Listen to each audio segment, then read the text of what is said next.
The day before Dad's Day, Crawdads host the San Luis Obispo Blues. But we'll take a quick break here on the start of this broadcast for the national anthem.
The day before Dad's Day, the Crawdads host the San Luis Obispo Blues, trying to go for the sweep. As the Crawdads won in an extra inning thriller yesterday. Final score was 11-10 off the walk-off hit from John Ewens. But it's a new day here on a sunny Saturday afternoon. Crawdads in their black uniforms facing off against San Luis Obispo for the second time this year. It'll be George Zaharias on the mound for the Crawdads. He's making his second appearance of the season. Was very good his first outing against the Merchants in the first series of the CCL year. And some changes in the lineup for both teams. We'll get over that in just a moment. But the Crawdads looking to make it 6 straight wins in the CCL, 7 straight wins overall. And Crawdads have a formula. Every time they score more than 11 runs, they win. So, or 11 or more rather. So they have a formula. They put up a lot of runs. The offense has been aplenty. And so we will see how that translates today. Charlie, thoughts going into this game? Absolutely. I think you're 100% correct, Casey. It's about run production at the end of the day for the Walnut Creek Crawdads. They've been so good at just getting contact onto the bat, pulling through the ball into the outfield, and it's been great. They don't need to flash the power with extra base hits. They just get it done with the simple stuff, play small ball, and then hopefully the pitching is able to hold down these Blues roster. They're pretty good. Yeah. So if those things work in tandem, should be a 6th straight win. Blues 4-3 on the year. They'll face George Zaharias first, the former Texas Longhorn. And it's a new Crawdad at the backstop position. It's Zach Justice, the man from Oregon, making his first appearance as a Crawdad, starting behind the plate. For the Crawdads, from first to third base, John Ewens at first, Ryan Ellis at second, Jared Medham at short, Riley Leininger at third. Outfield left to right, Casey Levitt McGee, Trey Johnson, Joey Donnelly playing DH, Cam Taylor, and in the squat is Zach Justice. So the leadoff man is Sam Ardois here to set the top of the first inning. Crawdads looking for the sweep. Slow looking for the split. Righty hitter Sam Ardois due up first here in the top of the first inning. Batting leadoff for the first time this series. Facing off against the righty Zaharias. He's looking for another scoreless outing. Ardois sets in. He was 1 for 6 yesterday. So he waits from the first offering. Fastball low and outside, taken for a ball, 1-0. Sunny out here in Danville. A little bit of wind. Blues in their navy blue tops, road gray pants. The 1-0 to Ardois. Righty takes a high and just a touch outside fastball, 2-0. Zaharias, we mentioned, was solid his first time pitching that in Alameda to start the year. Went 1 2/3 innings with 3 strikeouts. The 2-0. Fastball in there for a strike, low part of the zone, 2-1. Ardois had a stolen base yesterday. His lone hit was a single. Righty hitter waits. 2-1, just off the plate. Tried to go back to the heater on the outside corner, but it's 3-1 now to Ardois, who's playing shortstop today. uncommitted player, originally from Louisiana. The 3-1. Nowhere close, fastball outside. And so it's a leadoff walk to start the ball game to Sam Ardois. And the righty hitter is aboard, bringing up Diego Murillo, who did not start yesterday, but he got in on the action, came in as a pinch runner, and laid down a sac bunt in his only plate appearance. So George Zaharias, the righty pitcher, now pitching from the stretch, facing off against the righty hitter Murillo, who plays second base. Man on first is Ardois. First offering home, called strike. Pitch low in the zone, 0-1 on Murillo. Murillo, hometown kid from San Luis Obispo, playing for the hometown Blues. Zaharias stares in, now kicks and deals. Looped foul to the left side. Quick 0-2 on the second baseman, Murillo. His numbers look good. 7 at-bats, hitting .571, albeit a low sample size. 0-2 with the man on first. Zaharias kicks and fires. Inside pitch in on the shoulders. Taken for a ball, 1-2. Very righty-heavy lineup for the Blues. 8 righties, 1 lefty hitter. Almost complete opposite of what the Crawdads have, top to bottom. Zaharias looks in for the sign. The 1-2. Just a touch outside. 80-mile-an-hour pitch just off the plate. 2-2. Even count as Zaharias steps off just for a moment, tucks his glove in. Waits for the sign from Justice. Now delivers home. Hit high and foul off to the right side. We'll do 2-2 again. Murillo previously played at Northeastern State and Cuesta College. Cuesta College in San Luis Obispo, so he's been around the area quite a bit. As he waits from the 2-2. Zaharias from the belt. Chopped foul slowly down the first base line. Jammed him a little bit. Murillo working a pretty good at-bat. First time up against Zaharias. Was not allowed an earned run this season. Murillo hit .287 in 51 starts at Northeastern State. Pretty solid, just trying to find a new home as he waits with his bright red batting gloves. The 2-2 again. Outside and low, taken for a ball, 3-2. So both the first and second batters of the inning working good at bats. Ardois walked. Murillo maybe trying to do the same. Zaharias looks in. Now brings it down the hill, the 3-2. Pitch is high, taken for a ball. So it's back-to-back walks to start the ball game as George Zaharias struggling to get those pitches in there. Murillo on first, Ardois on second. That brings up the 3-hole hitter, Donovan Jordan. He's playing center field today. Yesterday went 2 for 4 with a pair of singles, one of which brought in 2 runners. He also walked, so he was an on-base machine. Former Texas Longhorn digs in. Didn't play his freshman year at Texas. Trying to earn some reps. He's been good so far, hitting .357 for the Blues. Waves his pink bat high. Zaharias peers at second, now fires home. Swing and a miss. Off speed on the outside corner for strike 1. Jordan originally from Texas. You'll see a lot of Texas-born players in this game. Both teams have a handful of them. Runners on first and second. Nobody out here in the top of the first. Scoreless ball game. Zaharias fires home the 0-1. Another swing and a miss. Although it looks like Jordan got a piece of it. It's fouled out of the glove of Justice. 0-2 on the righty hitter.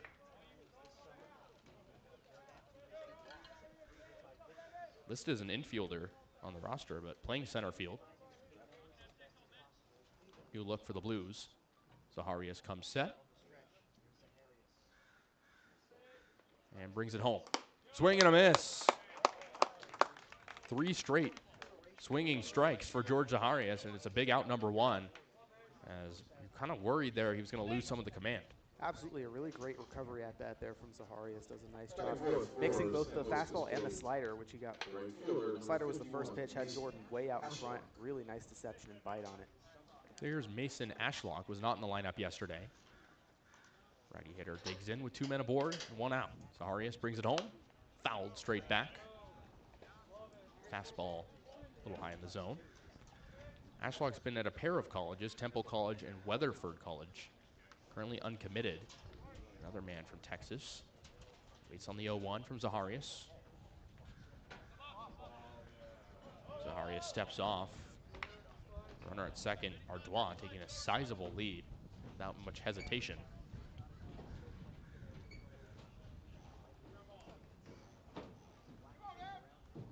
The 0-1. In there for a strike. Off-speed pitch on the outside corner. And it's yet another 0-2 count following the back-to-back walks. Zaharias surely will go back to the punch-out stuff. Tucks his glove in. Comes set. Checks quickly to second, now brings it home. Runner goes, both runners go. The throw into second from Justice, just a bit late. It's a double steal for the Blues, and it'll be second and third. And now a 1-2 count on Ashlock. So a well-executed double steal, an interesting decision.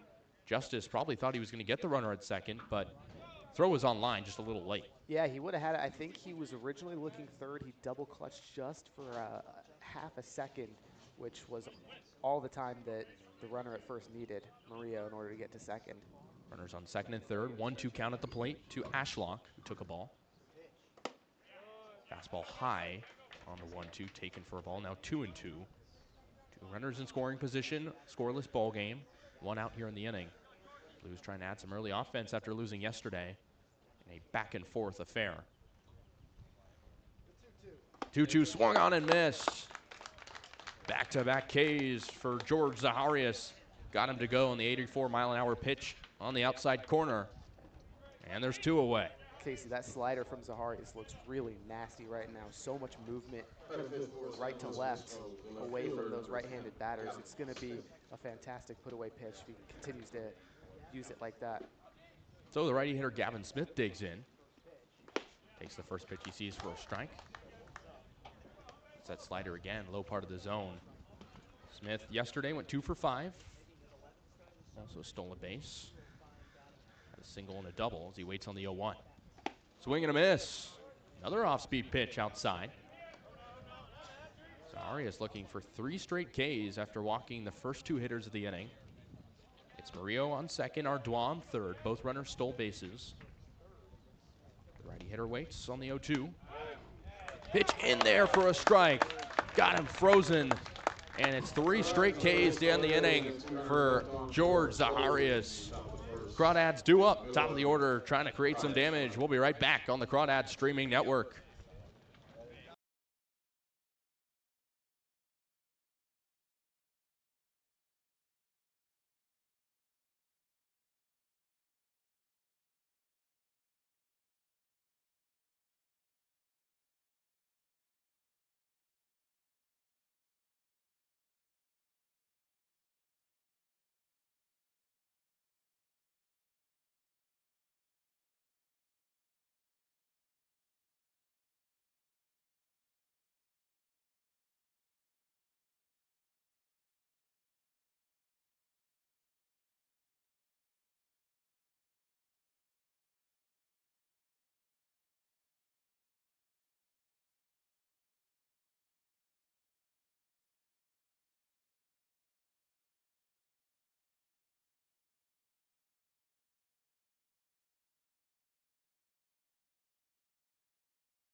Set for the bottom of the first inning, scoreless ball game. 1-2-3 due up for the Crawdads. Starting with Trey Johnson leading off. 7 lefties in the order for the Crawdads today. Lefty hitters, that is, as Johnson's the first one, standing in against Aiden Sims, the man from Texas A&M. Righty fires, fastball outside, taken for a ball, 1-0. Sims, 6'2", 180 pounds, originally from Texas, playing at College Station with Texas A&M. The 1-0, outside corner called for a strike. 92-mile-an-hour fastball to Trey Johnson. Johnson yesterday was quiet, went 0 for 6, including a pair of strikeouts. Try to get back on the horse today as the table setter. The 1-1, low pitch called a strike, another fastball around the knees, 1-2. Johnson,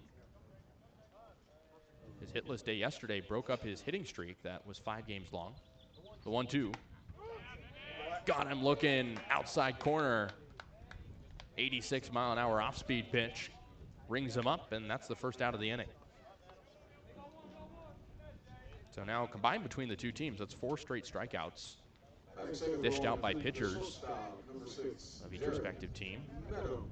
2 pitchers matching up in this game that played for SEC Texas schools. Jared Medham digging in for the Crawdads. He was huge yesterday for Walnut Creek. 3 stolen bases, 3 hits. He digs in on the right side. First offering taken low and outside, ball 1. 87-mile-an-hour slider. Mentioned Medham yesterday was dancing around the base paths. Now hitting .389 on the year. Waves his light blue bat against Sims. The 1-0 taken inside, 2-0. Medham now in a hitter's count. Not a guy you want to walk. We know he has the speed, whether it be on defense or offense for Walnut Creek. Playing in his 4th game as a Crawdad. Medham waits. 2-0 pitch in there for a strike. Change up around the knees. Now it's 2-1. Medham has played a handful of years at St. Mary's, 21 years of age, 3rd year in summer ball. As he slaps one foul down the left field line. Count up to 2-2. Medham, talk about his stolen bases. He was 6th in the West Coast Conference in stolen bases last year with 13. So no surprise to see him dance around the base paths when he does get on. Here's the 2-2 from Sims.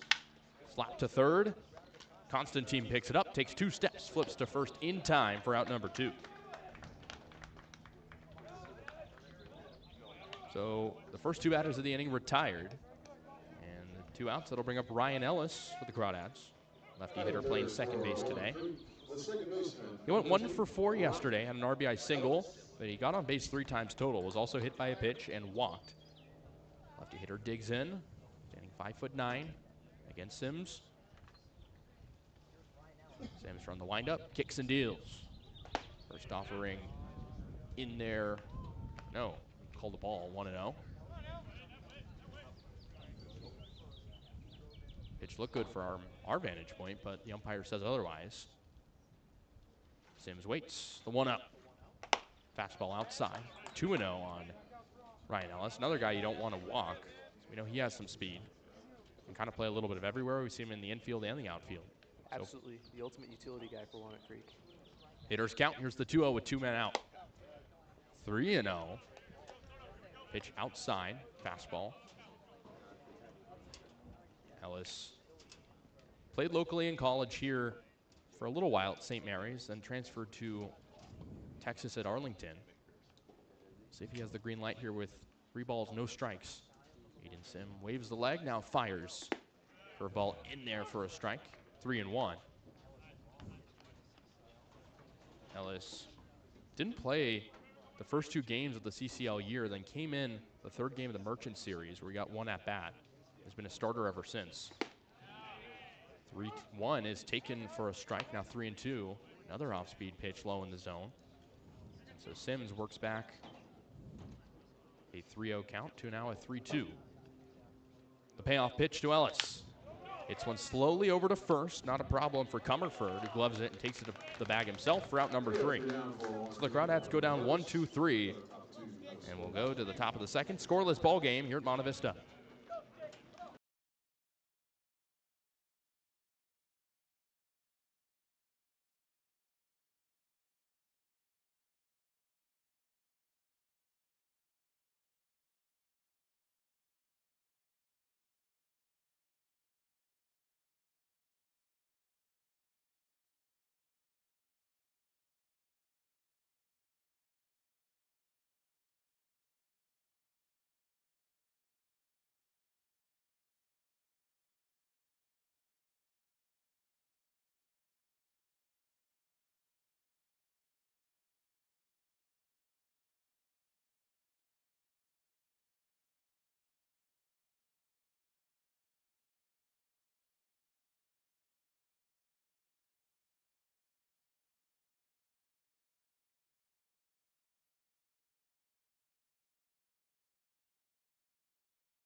Welcome back to the Crawdads streaming network. Scoreless ball game set to begin the top of the second inning. 6, 7, 8 due up for the Blues, facing off against George Zaharias, who's still on the mound. He struck out the last 3 hitters of the first inning. Trying to extend that streak here against the lefty hitter Nico Button, who's the only lefty hitter in the lineup today for the Blues. Former Crawdad digs in, waits from Zaharias, and here's the first delivery. Pitch inside and low, 1-0. Mentioned Button, a former Crawdad, played with Walnut Creek in 2023, hit 300 in 18 games and 76 plate appearances. Man from Cal Berkeley waits. Here's the 1-0. Another pitch inside, but it's taken for a strike. Got the location he was looking for, Zaharias, and it's 1-1. Really nice fastball location there. Challenge the lefty hitter inside. I like the game plan. The 1-1, Zaharias kicks and deals. Flared foul to the left side and out of play. Now 1-2 on Nico Button, who did not play yesterday. In the lineup today for the first time this series. Bright blue batting gloves. Black and brown bat. The socks pulled up high. Here's the 1-2. Inside pitch, close, but taken for a ball, 2-2. That's a really wonderful pitch from Zaharias there on the off-speed slider. Just misses location by an inch. Nice shape. Zaharias comes set. The 2-2 home. Inside, good eye there from Button. Brings the count full, 3-2. Button, a career 253 hitter at Cal. Did not record any hits in 2025. His best season was in 2024, where he hit 319 for the Bears. The payoff from Zaharias. Pitch just a tad outside. Fastball 90 miles an hour just off the plate. And so the leadoff man is walked for the second time this game. We saw the 1-2 hitters both walked, and now Button's aboard with nobody out. That brings up Kate O'Hara. Zaharias will now pitch from the stretch against the righty hitter. Button on first. O'Hara at the dish. Went 1 for 4 yesterday with an RBI double.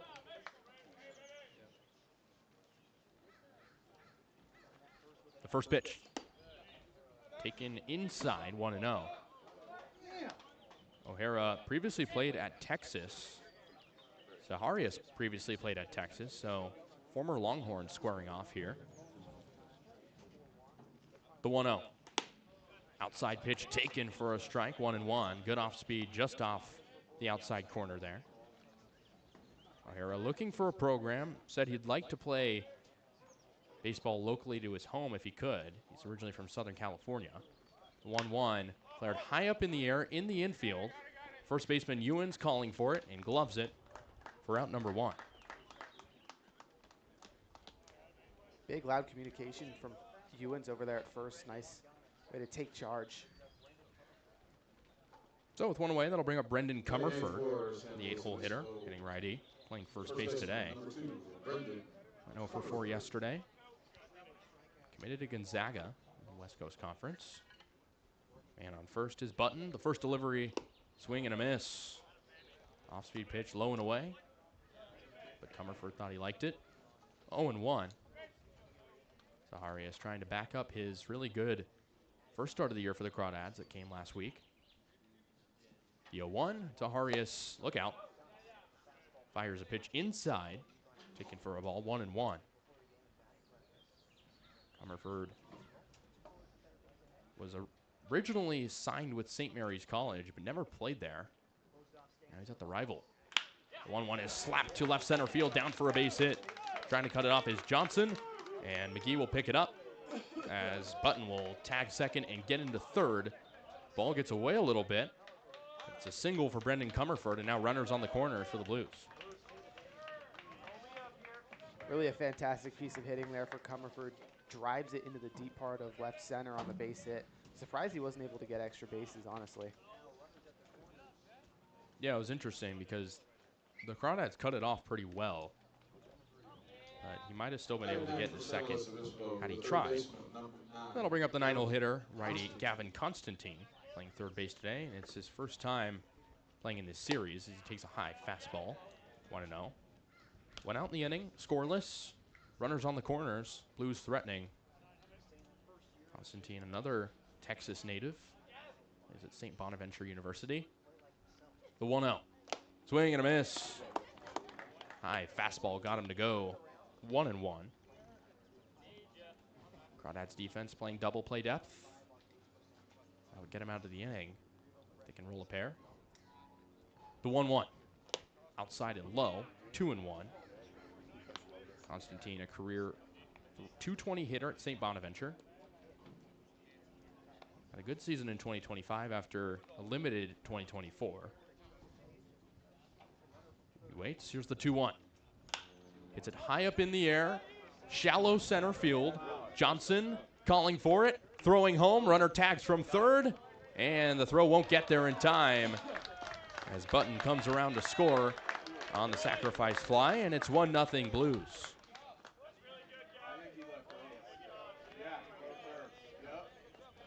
Crawdads are saying he left early. Leininger, the third baseman, touches third, but the umpire, Ian Tews, says otherwise. But nonetheless, it's 1-0 on the sacrifice fly from the 9-hole hitter Constantine, and the lineup flips over. Shortstop Sam Ardois. Sam Ardois comes up again. He walked back in the first and stole third on the double steal. One man on for the Blues, 2 outs. One runner across. Swing and a miss on the first pitch from Zaharias, 0-1. So productive out at the bottom of the order. It's 1-0 Blues. Ardois, the righty hitter, digs in. Waits on the 0-1. Pitch low, 1-1. You'd think Zaharias, after getting the 3 straight strikeouts to end the first, would continue that groove here into the second, but had some easy base runners for the Blues. Fouled straight back on the 1-1, now 1-2.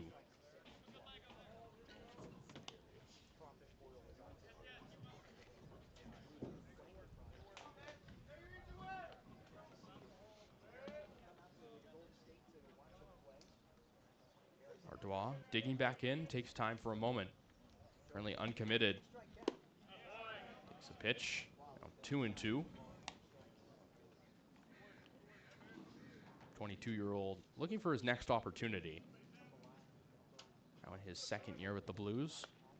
They're playing at Louisiana Lafayette last season. 2-2 taken high.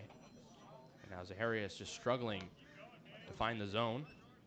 He's already walked 3 batters. Threat to walk 4.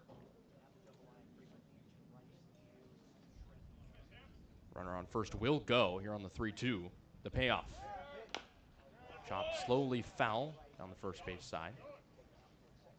Stay full. It was a double steal back in the first, and Ardois was able to take third. Murillo would be next.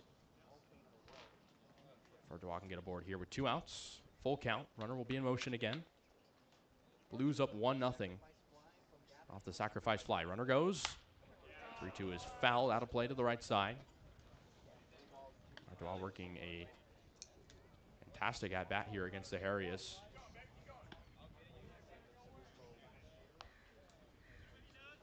Who had 3 straight Ks to end the first inning. Has since given up a run off some small ball. Looks home, here's the payoff. Runner goes. Hit high and foul back.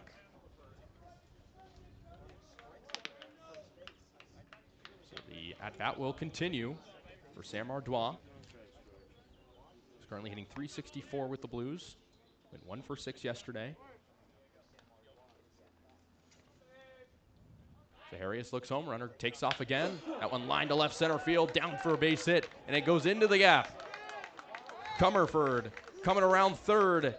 He's gonna come in to score, and it's a stand-up double. An RBI one at that for Sam Ardois, 2-0 Blues. Big hit from Ardois. Did what I thought Comerford was going to do with his single, just same location in left center. This time, Ardois gets even more of it on the barrel, slaps it all the way to the warning track. So 2 runs in the inning so far for the Blues, and that brings up Diego Murillo, who also walked and stole a base back in the first inning. looking for an RBI opportunity with Ardoin second. First pitch, a fastball outside from Zaharias, 1-0.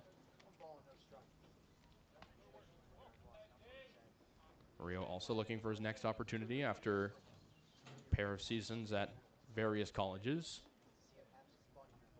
He waits for the 1-0. Righty hitter flares one out to, actually stays in the infield, being a long run for the second baseman Ellis, and it gets down. Miscommunication, runner comes to the plate, and they got him. Comerford was trying to get a little bit too greedy on that. So that'll end the inning, but it's 2 across for the Crawdads off the weird defensive sequence. And we'll head to the bottom of the second, 2-0 ball game.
Back here for the bottom of the second inning. Still a score, or 2-0. Back here to begin the bottom of the second inning. Scoreless for the Crawdads so far. 2-0 Blues. John Ewens will lead things off for the Crawdads here in the bottom of the second inning. The left-handed hitter was the hero yesterday. Had the walk-off single in the 10th inning, scoring Jared Medham. What was a 10-10 ball game that became 11-10 after his rip to right field. Sims still on the mound, pitches to the lefty. Swing and a miss. 91-mile-an-hour fastball. Ewens, we mentioned yesterday, had a big ball game. 4 base hits for him yesterday, including the game-winning hit. All of his hits were singles. The 0-1, just off the plate, 1-1. Ewens, one of 7 lefty hitters in the lineup for the Crawdads. With his low stance, he waits on the 1-1. Hits it straight back, foul. 1-2. Ewens originally from Waco, Texas.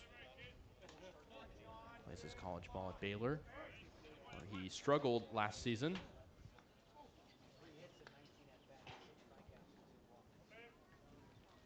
Sims looking in for a while for the sign. Brings the glove up. Here's the 1-2.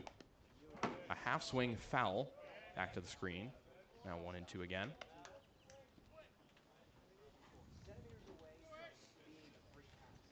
Ewens might have not expected to be in the spot he was up yesterday. Ryan Ellis led off that inning. Struck out, but he was the hero. The 1-2 is hit out to left field. Smith puts the glove up and makes the catch for out number 1. So with 1 out, that'll bring up Zach Justice, making his Crawdads debut. It'll be his first at-bat as a member of Walnut Creek. Crawdads still searching for their first hit as Aiden Sims has sat down the first 4 hitters. Zach Justice. Yeah, Crawdads have put the ball in play today, Casey, but not really great contact, all things considered. Credit to Aiden Sims. He's pitching really well right now. Justice plays his college ball at Oregon, is also a native of the state. Batting out of the right side. Sims from the windup, kicks and fires. Inside fastball taken for a ball, 1-0. Justice was the top-ranked catcher out of Oregon in 2023. Stayed close to home with the Ducks. As he waits on the 1-0 pitch. Fouled just off the end of the bat. 1-1. Justice is no stranger to summer ball. Played with the Kenosha Kingfish of the Northwoods League. Hit .222 in 2024. The 1-1 pitch with 1 out. Crawdads trail by 2. Swing and a miss on top of the off speed. Count goes to 1-2. Justice looking for some reps after only playing in 2 games for Oregon last year. Had a phenomenal season, in the regular season at least, in the Big Ten. Got him looking outside corner, 82-mile-an-hour off speed, and there's 2 away. Aiden Sims is just making quick work of the Crawdads. 2 strikeouts so far for the lefty pitcher. Yeah, Kasey, 0 ERA, not for nothing with this guy Sims. He's been pretty magnificent already for the Blues. Continues here. That brings up Riley Leininger. The lefty hitter went hitless yesterday. Takes fastball high and away for ball 1, 1-0. Leininger talked to him pregame, made the game-saving put out at the plate. The automatic runner that moved to third and then was prevented from scoring. He fired in a strike to home plate as he waits on the 1-0, checks his swing. The pitch is in there for a strike, 1-1. And Leininger said, in a game where he didn't hit super well, it was good to redeem himself a bit on the defensive side. Over at the hot corner, and the Crawdads would go on to win the very next half inning. In extras, the 1-1. Hits it high and foul behind us. Now 1-2. And for Leininger, the defense is going to be an important thing to show off. He's in the transfer portal as we speak. Hitting has been there. He's hit in 3 out of the 5 games. He's only gone hitless in 2 of them. 1-2. Low in the zone. Off speed, 2-2.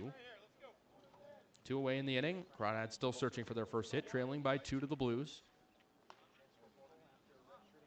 Texas native pitcher against a Texas native hitter. The 2-2. Rope down the first base line, just foul into the Crawdads bullpen. Count stays at 2-2.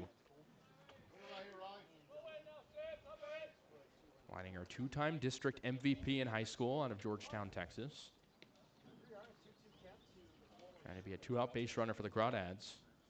Haven't been able to do much against Aiden Sims. Right-hander looks up, now kicks and fires. Off-speed taken outside. Full count. Leininger steps out for a moment, takes a practice hack, now cuts back in. Sims looks in for the sign, kicks and deals the 3-2. Hit out in the gap in right center field. Ball stays up there for a while, allowing the right fielder Ashlock to come over to his right and make the catch. 3 up, 3 down inning for Aiden Sims. That's 6 in a row retired. We'll go to the top of the 3rd inning. Blues lead 2-0.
So let's begin the top of the 3rd inning. Crawdads trail by 2 as the Blues put up a 2 spot in the 2nd inning. George Zaharias still on the mound for Walnut Creek. Struck out 3 in the first inning, but gave up a pair of runs on 3 base hits in the second. Leading off will be Donovan Jordan, the 3-hole hitter for San Luis Obispo, batting out of the right side. He was one of those 3 strikeout victims. The first offering outside and away, 1-0. A lot of Longhorn lineage and players, I guess you could say, although Zaharias not with the team anymore. Donovan Jordan, a Longhorn himself. Waits on the 1-0. Chopped foul back to the Blues dugout. Now 1-1.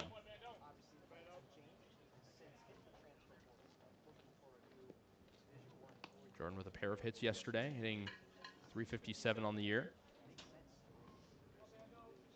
Comes from an athletic family. The 1-1. Hit the other way over to first. Ewens picks it up, flips over to Zaharias, who runs over to the bag for out number 1. So that'll bring up Mason Ashlock, who struck out back in the first. Right fielder Mason Ashlock. Ashlock, the only player for the Blues with a white batting helmet. Digs out of the right side. And here comes head coach Brent Cummings to meet with his right-hander Zaharias. Given what we've seen from the Crawdads this year and pitchers not going that long in games, wouldn't be surprised if that would be the end of Zaharias' days. It looks like it will be. So lefty comes out of the bullpen. So Zaharias goes 2 1/3, striking out 3, giving up 2 earned runs on 3 hits. And he walked 3 as well. So that'll end his day. And that'll bring out Ryan Delaney in relief.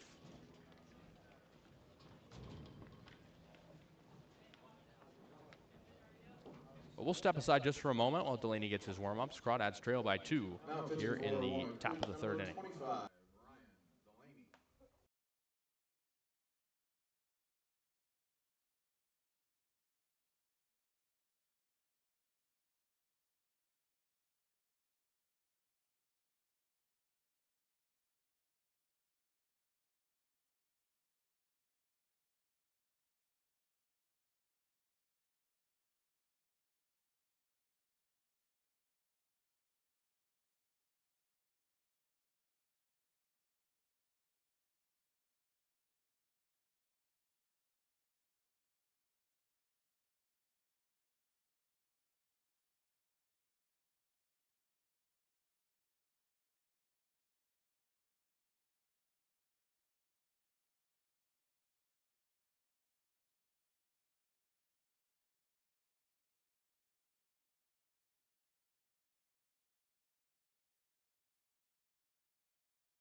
Ryan Delaney is the new pitcher for the Crawdads, making his 2nd appearance of the year.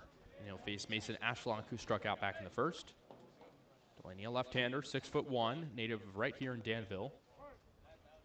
He was shelled in his first appearance, gave up 5 earned runs in just an inning and a third. Ashlock takes a ball low, 1-0. So Zaharias goes 2 1/3, and Delaney comes in for him in relief.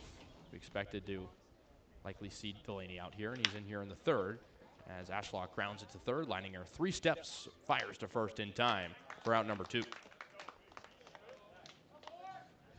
So 2 ground balls to begin the inning, and that'll bring up Gavin Smith, who struck out looking in the first.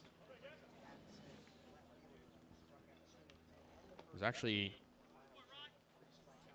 a high school teammate with Crawdads pitcher Braden Barnes at Basha High School in Arizona.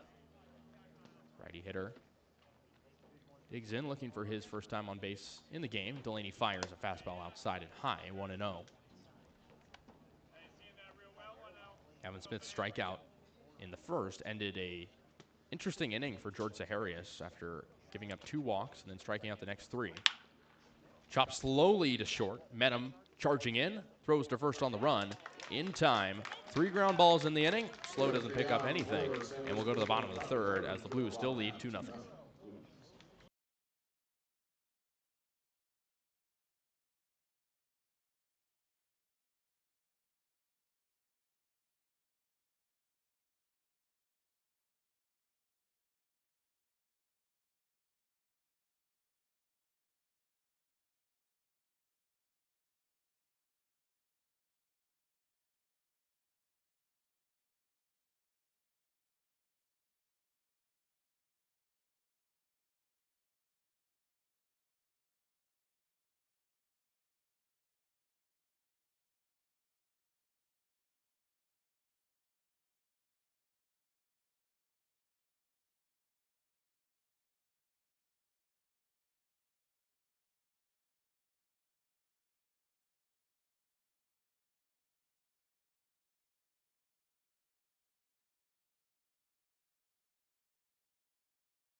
Set to begin the bottom of the 3rd inning. Crawdads trailing 2-0 to the Blues.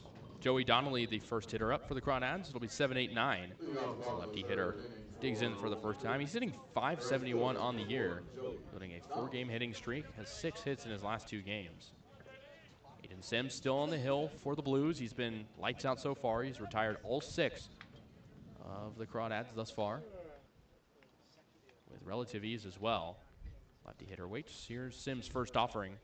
Fastball outside corner, taken for a strike as it pops out of the glove of Button. Called a strike anyways. 0-1 on Donnelly. Playing in right field today. Seen him play a variety of positions in the young season. The 0-1. Sims kicks and fires. Inside strike. 0-2 on the 83-mile-an-hour off speed. So a quick 0-2 on Donnelly. Played his high school ball nearby at De La Salle. Probably has a lot of memories here at Monte Vista as they are in the same league as De La Salle. He flares one out to the left side, trending towards foul territory, and it drops just past the Blues bullpen. Count stays at 0-2. Donnelly with hits in all but one of the games he's played so far. He's yet to record an extra base hit, but has 8 singles nonetheless. The 0-2 again. Sims looks in, winds and delivers. Hit hard to the right side, squeaks through the infield for a base hit. Right fielder Ashlock brings it back into the infield, and it's a leadoff single for Joey Donnelly, now with 9 singles on the season. That's a really big hit here, Casey. Nobody has gotten the board yet for Walnut Creek, and Donnelly's just been so consistent. Didn't need to do much. Just allowed the pitch to come to it, put the barrel on it. Nice line drive into the outfield. That's the first base hit of the game for the Crawdads. Still trailing 2-0 as the leadoff man is aboard. And that brings up the lefty hitter, Cam Taylor, DHing today for the Crawdads. Sims pitching from the stretch for the first time today. Brings it home to Taylor. Checks his swing, called a strike anyways, 0-1. Taylor did not play yesterday. Went 2 for 5 in the series against the Seagulls as he's hitting .429 on the year. Also homered against the Seagulls in that series finale. Donnelly on first, nobody out. The 0-1. Drops slowly to first, but it's foul. Just off the bag, 0-2. So second straight 0-2 count. We saw Donnelly rip it to right. See if Taylor can bring a similar result as the 23-year-old digs back in on the left side. That home run was his only run batted in of the season so far. He's been a bright spot in the order for the Crawdads, who have seen offense come at a high level in just about every game they've played. Taylor waves his bat with his red arm sleeve on his left arm. Donnelly on first. The 0-2 is outside and high.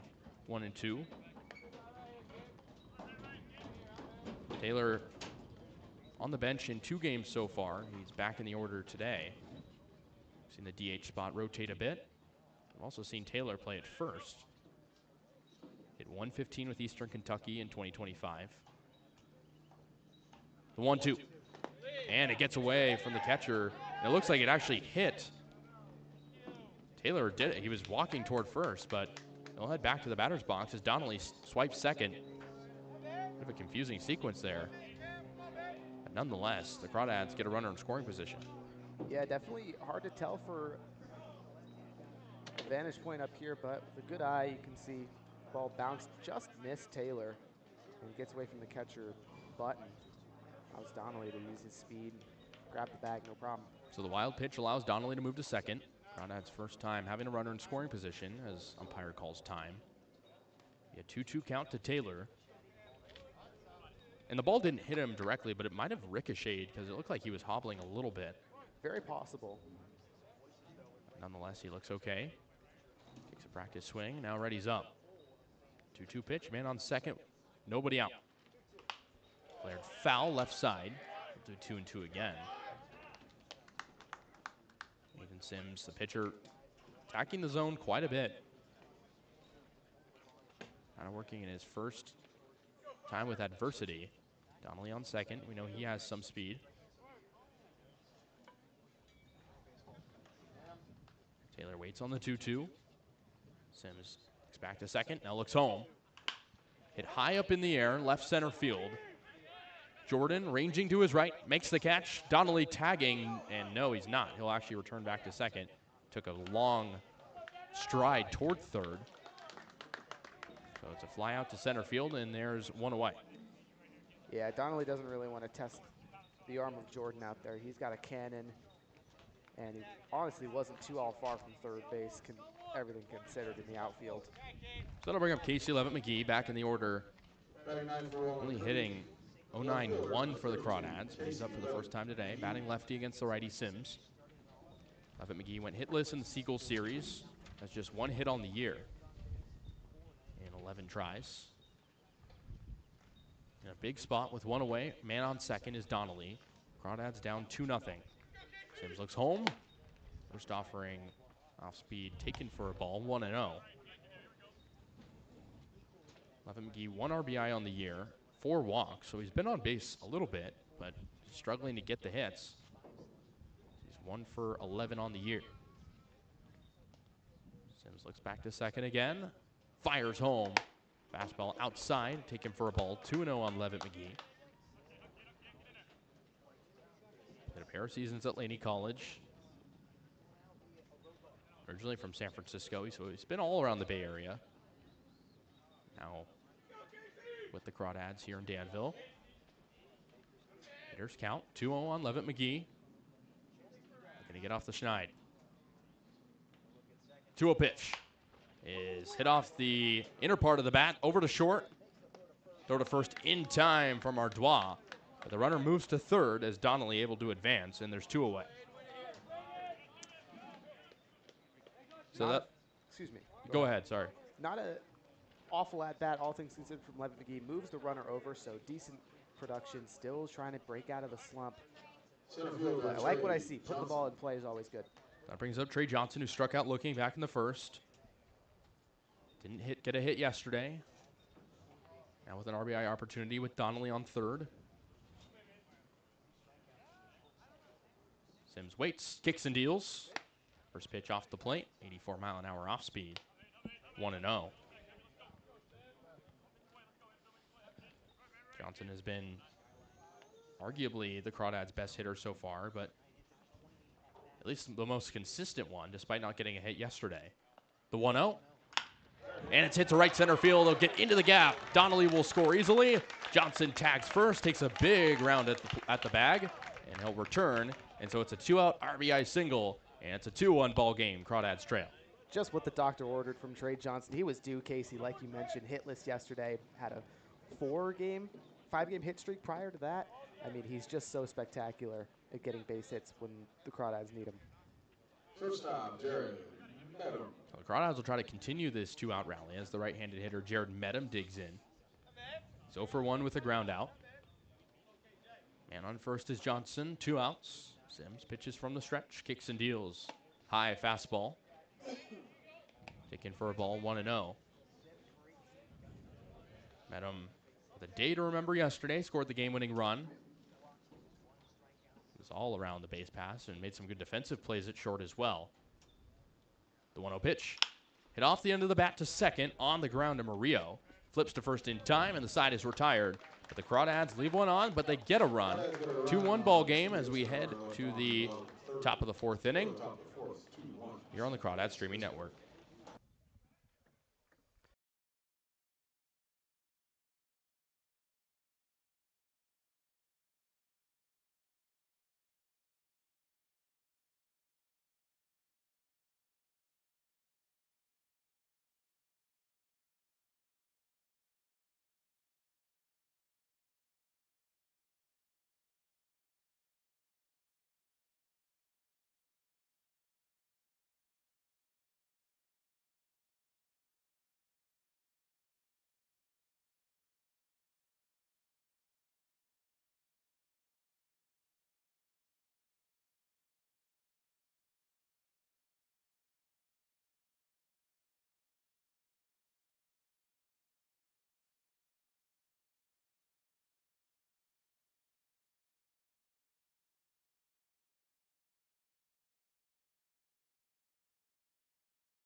Six, 7, 8 due up for the Blues. They lead 2-1 over the Crawdads as we are set to begin the top of the 4th inning. Ryan Delaney, the lefty pitcher, still on the hill for the Crawdads after he came in and got a pair of outs for Walnut Creek last inning. It'll be Nico Button to lead things off. Left-handed hitting catcher for the Blues. Former Crawdad himself. He walked and scored in the second. One of 2 runs the Blues were able to score in that inning. Lefty on lefty as Delaney looks in, now fires. 80-mile-an-hour pitch taken inside for a ball, 1-1. Mentioned Button in his second year in the CCL. Out of Cal as he fouls one off to the right side for strike 1, 1-1.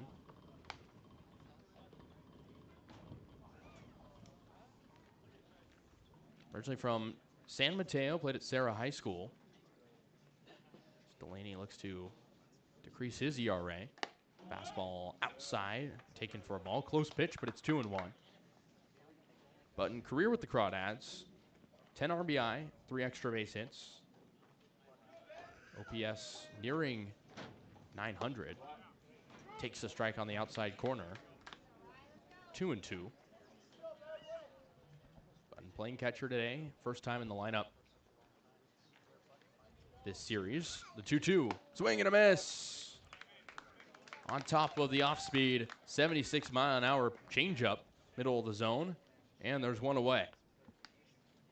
Through 3 batters, Ryan Delaney looks really nice right now, Casey. A couple ground balls forced to end the 3rd, and then starts off with a strikeout here. He's in the zone. Much different than his first appearance this year for the Crawdads. So that brings up Cade O'Hara, the utility man, playing over in the DH spot today, as the first delivery to him is outside for a ball, 1-0.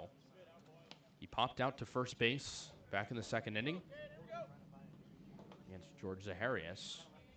He takes his first hacks against Ryan Delaney. Lefty pitcher comes set, now kicks and deals to the righty. Another swing and a miss. Delaney with a little bit of deception, 77-mile-an-hour off speed.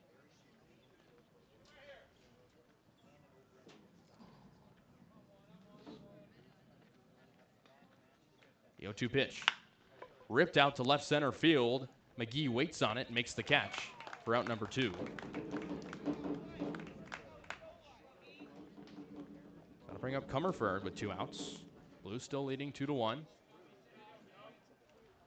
Comerford singled and scored. The second run for the Blues. Hitting out of the right side against the lefty Delaney. Digging in and waiting. First offering low, 1-0. Comerford was scored in on the double from Artois. Allowed him to come in.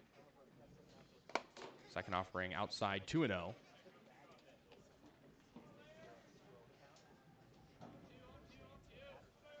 Delaney trying to get back the command he had in the first 2 at-bats of this inning. It's a quick hitter's count to Comerford. Curveball drapes in for a strike, 2-1. Comerford, another local guy. A pretty even mix of guys from around the area and guys from elsewhere.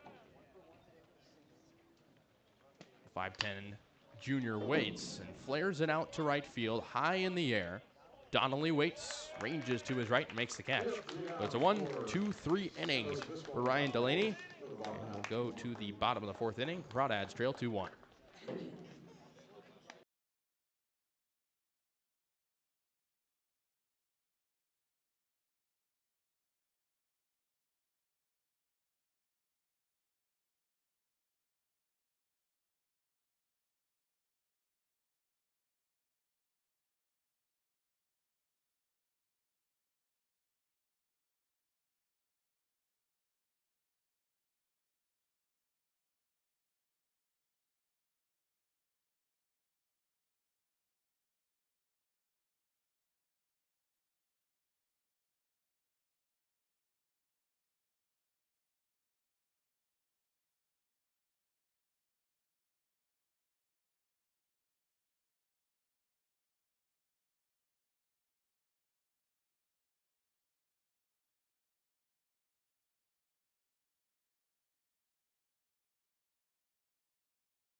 Welcome back here to Monte Vista Field. Crawdads trail 2-1 to the Blues. Aiden Sims still on the mound, set to begin the bottom of the 4th inning. As the Crawdads will have 3, 4, 5 due up in the inning. Still only 1 base hit so far for the Crawdads. They have 1 run across after a big scoring affair yesterday. They put up 11 runs. Ellis, the left-handed hitter, digs in, playing second base today. He's 0 for 1 with a ground out. The first offering, hit over to the right side. Charging is the second baseman Murillo. Can't glove it cleanly, and Ellis is going to be aboard. A weird spot to play it if you're the second baseman, as the ball was hit right in between first and second. Got to give it to Murillo for the effort. But it's a base hit for Ryan Ellis, and that's his first hit of the game. And that'll bring up John Ewens, left-handed hitting first baseman. He's 0 for 1 with a flyout. Now with a man on first. Sims pitching from the stretch. Looks in home, now fires. And the ball gets away from the catcher, Button. Throw into second late, and Ellis nabs second on the wild pitch. So that's the second wild pitch for Aiden Sims in this ball game. And it's a 1-0 count on Ewens as the pitch was in the dirt.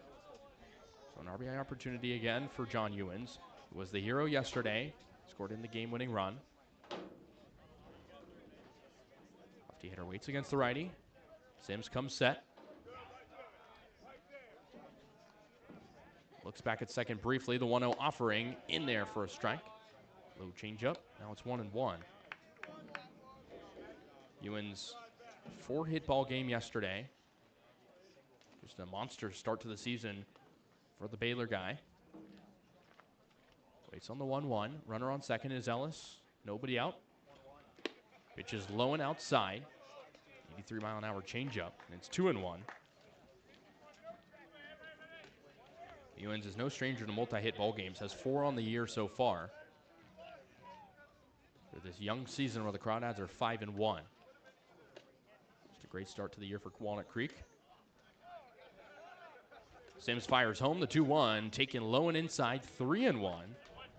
Sims starting to lose a little bit of the command he had early in the game when he sat down the first 6 Crawdads of the game. Walnut Creek threatening, down 2-1. Scored back in the 3rd inning. Got the deficit in half. Ellis on second, 3-1 at the plate to Ewens. Sims kicks and deals the 3-1. Curveball just outside. Ball 4 on Ewens. Sims thought he had strike 2. The umpire says otherwise. So with nobody out, the Crawdads have first and second as Ewens takes his base, and that brings up Zach Justice, who again is making his Crawdads debut. Struck out looking back in the second against Aiden Sims. Justice in the transfer portal right now. Played last year at Oregon. Redshirted his first season there. The rising redshirt sophomore. First offering to the righty hitter is hit softly out to right field. Not a problem for Ashlock, who gloves it. Runners stay put, and there's one away. So it takes just one pitch to sit down Zach Justice. And 1 out. 2 men on. That'll bring up Riley Leininger. He's also 0 for 1. Flight out to right his first time up. Searching for a base hit after going hitless yesterday. Also searching for his first extra base hit. Batting out to the left side with 2 men on. Sims looks to second, now fires home. Swings at the first pitch he sees, chopped to first base, on to second for 1, back over to third, and Ellis came off the bag, but luckily gets back in before being tagged. So they get the force at second. It'll be runners on the corners with 2 men out. 3-6 put out. That brings up Joey Donnelly, who reins in the chants from right field. There's a bit of a cheering section out there from some local fans. 2 away, runners on the corners. Ellis on third. Ewens was retired at second. Was Leininger at first. Donnelly batting lefty. Swings at the first pitch he sees, down for a base hit into right. Ellis comes to score easily from third. And Leininger moves to second. And this ball game is tied 2-2 off the RBI single from Joey Donnelly, and that's his second single of the ball game. Donnelly stays red hot. Kasey, similar approach last time. Just put the ball in play, use that magnificent contact tool. His swing is so nice. Puts the barrel to the ball every time. He's a really elite hitter. Clutch hitting for Joey Donnelly with 2 away. That brings up Cam Taylor, the righty hitter. Flight out his first time up. Trying to give the Crawdads the lead with 2 men on. Takes the first pitch for a strike. 80-mile-an-hour off speed down the middle. It's Donnelly on first.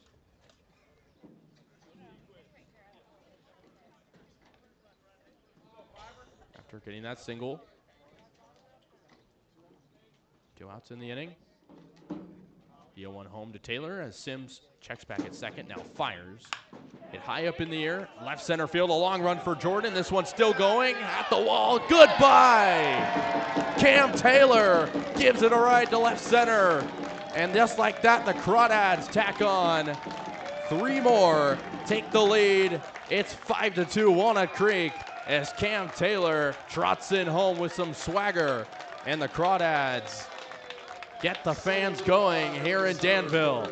Oh my goodness, Cam Taylor, do it again, sir. He's got such great power from that left-handed stroke. Puts it in the opposite field in the deep center. Man, beautiful, beautiful hit. Nice barrel action there. 377 feet, 98 miles an hour off the bat. The Crawdads take a 5-2 lead.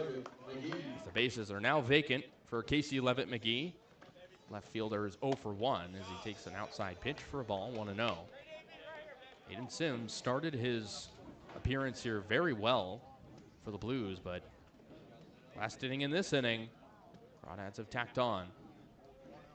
Swing and a miss on the 1-0. Drops to his knee after that swinging strike. Levitt McGee does. 1-1.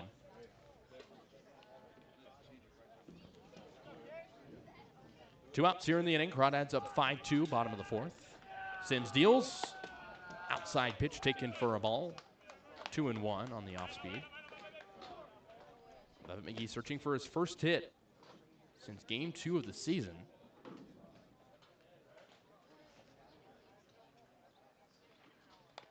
And that one hits the cork of his bat. Yeah, right on the knob there at the end. Fastball runs way inside on Levitt McGee. Tough break. So it's 2-2 as Levitt McGee tried to wear one, but hit his bat instead. Grounded out to short his first time up. Crawdads with a 3-spot. 4-spot rather in the inning. 5 runs in the ball game for him so far. The offense has been aplenty as Casey Levitt McGee takes an outside and high pitch. 3-2 on the left fielder.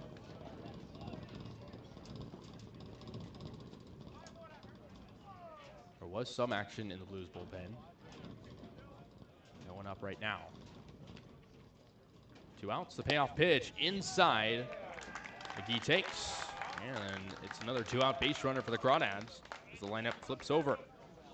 Great patient approach there from Levitt McGee, who's struggled to get on base in the early goings of this season. Way to be a patient batter, good discipline. So with 2 outs, the lineup flips over to Trey Johnson, who had a big RBI single in the third to score in the Crawdads' first run as there's a meeting on the mound, only between players, as Sims trying to get out of the inning. Starter for the Blues, giving up 5 earned runs so far. Trey Johnson digs into the left side. Center fielder Trey Johnson. Went hitless yesterday, is 1 for 2 today. RBI single in the third, struck out in the first. And on first is Levitt McGee. First pitch, outside. Change up low in the zone as well. 1-0 on Trey Johnson. Johnson talked to Coach Cummings before the season started, and he said Trey used to stay around the team even when he wasn't on them, just learning from the guys. He takes a pitch inside, but it's cold for a strike, 1-1. Johnson just wanted to get better, hanging around the guys at batting practice, in the cages. Now he's a Crawdad, getting leadoff in every league game so far for Walnut Creek. He waits on the 1-1 from Sims, who pitches from the stretch. Foul straight back, 1-2. Trey Johnson, a guy who's really been good everywhere he's been. Skyline College, Berkeley High School, now with the Crawdads. Trying to extend the lead here in the bottom of the fourth. Up 5-2. And on first, the 1-2 is outside. 2-2. 75-mile-an-hour pitch.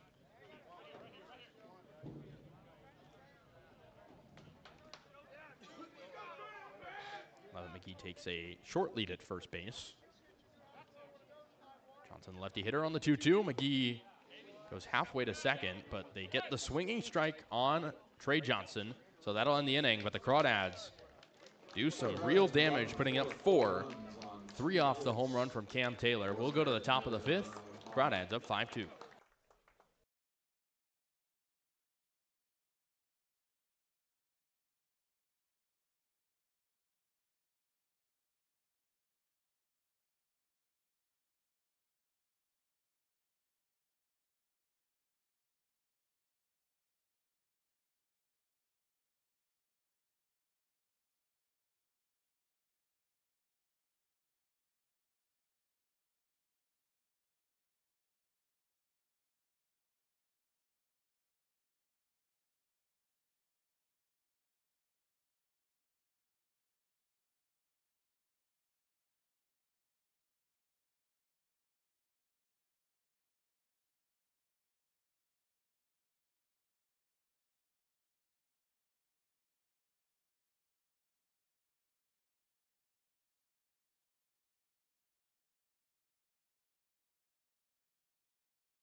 Ryan Delaney on the hill for the Crawdads as they work their first inning of defense with the lead. Delaney will face 9-1-2 for the Blues, who are now in a 5-2 deficit after initially taking a 2-0 lead. Gavin Constantine will lead things off. He, in his first plate appearance, had a sacrifice fly. It scored in the first run of the ball game for the Blues against the lefty Delaney. Right-handed hitter digs in. Delaney takes a breath, now fires. Pitch outside of the zone, but it's called a strike, rather outer half. 0-1. Constantine from McKinney, Texas, against Delaney. The 0-1. Low curveball taken for a ball, 1-1. Constantine, a fast player, 6.8 second, 60-yard dash. 1-1, swing and a miss, out in front of the off speed, now 1-2. Constantine back in the lineup after not playing yesterday. Some changes for the Blues. The 1-2, outside fastball and low, 2-2. Constantine last summer with the Blues, 10 RBI, hit 212, now in his second season in San Luis Obispo. The 2-2 is flared out to left center field. That one's going to drop for a base hit. D gloves. Constantine gets to first in time, and he's 1 for 1.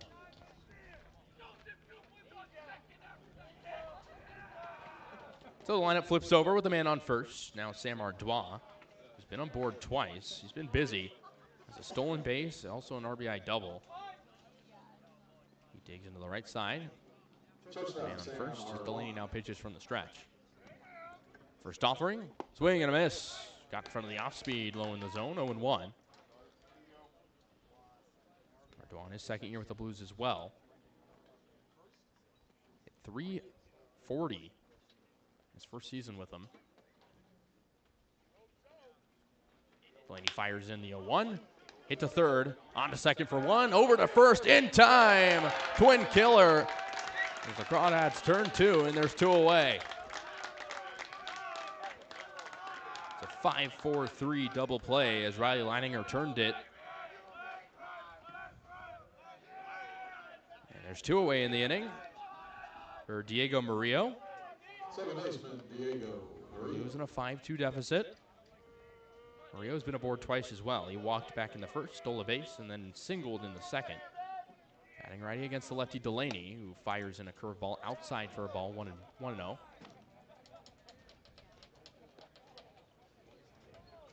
Murillo didn't start yesterday, but pinch ran for E.J. Royal. He had a base hit, 0-0, taken outside, 2-0. Had an at-bat in that game as well, but actually didn't record one on a sac bunt, had 1 plate appearance. Hitting .571 through 3 games. Not too bad. The 2-0. Foul straight back. Fastball looked good down the middle. 2-1. Murillo in his 4th year in summer ball. Second with the Blues. Played 2 years with the Alton River Dogs of the Prospect League. Delaney fires the 2-1. Just outside. Looked good from our view. It's called the ball anyways. 3-1. Murillo currently uncommitted, one of a handful of players in the transfer portal, 5,000 nationwide. 3-1 is hit out to right field. A little bit of a run back for Donnelly, who tracks back and finds it in the sun for out number 3. So that ends the top of the 5th. We'll go to the bottom of the 5th, 5-2 ball game. Crawdads still with the lead here on the Crawdads streaming network.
Welcome back to the Crawdads Streaming Network.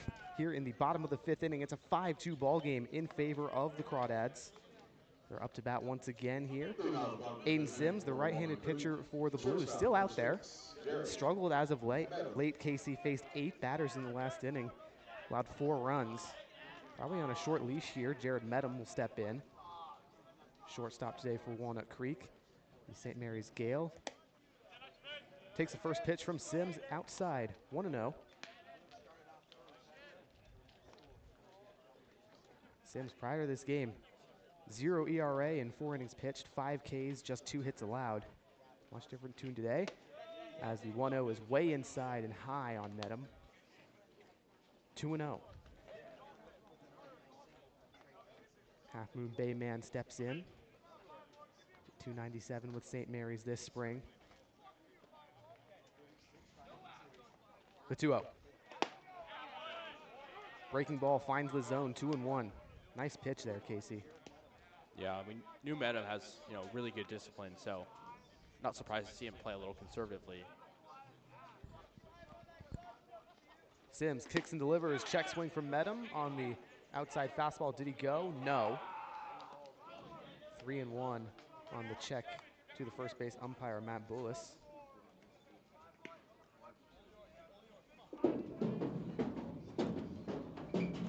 Medham 15 RBIs this spring. Trying to get aboard here for the Dads, and he will via the walk. Inside breaking ball nearly hits him. Would not be surprised to see Medham dancing around the base paths. 3 stolen bases yesterday. Might be in motion here with nobody out. Absolutely, he was electric yesterday on the base paths. Here's Ryan Ellis, second baseman for Walnut Creek. 3 games for him, Casey, 4 hits in 14 at-bats. 5 runs batted in. 1 extra base hit, that was a double. Working with 1 aboard here in the bottom of the 5th, no one out. Sims first offering to the lefty, outside. 1-0 count. Ellis most recently played in 2024 at the University of Texas at Arlington. Dealt with a knee injury this spring, so wasn't able to see any action. But Arlington really broke out. 289 as he slaps one over to second base. Murillo fields the flip to second in time. On to first. No, Ellis beats it out, and the throw brings Comerford off the bag. Fielder's choice, Ellis reaches. Brings up the cleanup man, John Ewens, who is on an absolute tear, Casey. He sure is. And I mean, he got aboard in the 4th, and just been an on-base machine, whether he's putting the ball in play or not. Exactly, he's been on through the walk, the single, had 2 straight games with home runs against the Seagulls. Now a spot here with a man aboard trying to extend the lead. First offering to the lefty from Baylor, chopped foul on the first base side, 0-1. Just to give you folks at home a good glance into Ewan stats, he's hitting .522 on the season in 23 at-bats in 5 games, 12 hits, double and 2 home runs. Sims sets, gets the call, kicks and deals the 1-0. Ewan's dribbler over to shortstop, not going to bother with second, throw to first in time. So quickly, 2 down for the catcher, Zach Justice, making his debut for Walnut Creek. Hitless so far, Casey, struck out looking in the second, flew out to right field back in the 4th. Justice actually born in Berkeley nearby, spent 2 years at Bishop O'Dowd High School before he moved up to Bend, Oregon, and spent 2 years at Summit High School. Became the #1 catcher in the state of Oregon and went to become a Duck up there in Eugene. First offering to Justice. Inside breaking ball, 1-0. 82-mile-an-hour off-speed pitch. Justice, highly touted prospect, given a 9.0 grade by Perfect Game. Sims working with Ellis aboard. The 1-0. Another off-speed pitch, high and in. 2-0 on Justice. Only appeared in 2 games this spring with the Ducks. 2 at-bats, 2 runs scored as he walked and was hit by a pitch. Redshirted in 2024 and decided to enter the transfer portal as of June 4th. The 2-0 fouled back towards us. It'll be 2-1 on the rising sophomore.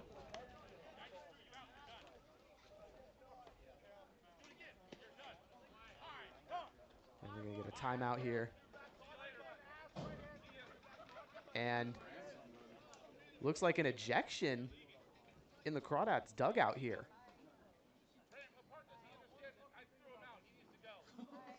We've seen a lot of back and forth with the umpires and the Crawdads bullpen, or dugout rather. We have not seen one of these yet this season.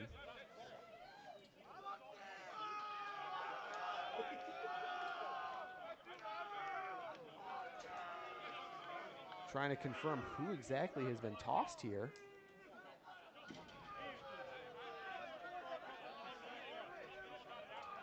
But either way, first base umpire Matt Boulis having none of it with the chirping from the Crawdads. I think there's some confusion amongst a lot of parties here. Indeed there is. I mean, home plate umpire Ian Tooze is going to go over there as well, try and figure this out.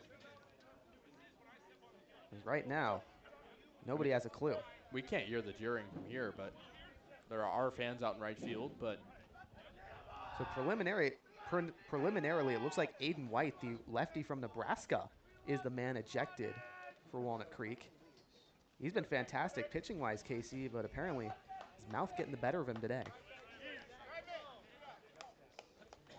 yeah, not too sure yet. Either way. Leave the dugout, but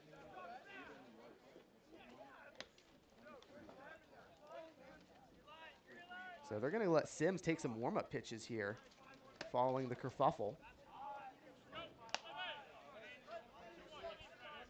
Either way, it'll be a 2-1 count for Zach Justice. 2 down here in the bottom of the 5th. Ryan Ellis working over there at second. He's got some good speed on the base paths. Righty Sims sets, looks in for the call. Kicks and delivers the 2-1. Swing and a miss. Justice out in front of a nice breaking ball on the outside. Count evens 2-2.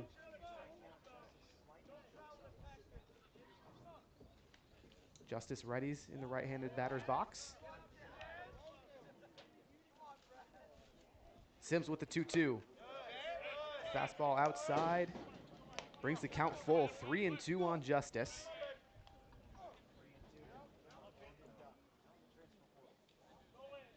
Spent last summer with the Kenosha Kingfish in the Northwoods League. Hit .222 in 19 games. Sims looks in for the payoff. Gets the call. And here it is. Foul tip backwards. Justice stays alive. So we have official word that the man ejected was one of the coaches for the Crawdads. Not sure of a name yet, but it is a coach. Been tossed out. I think it was the catcher's coach.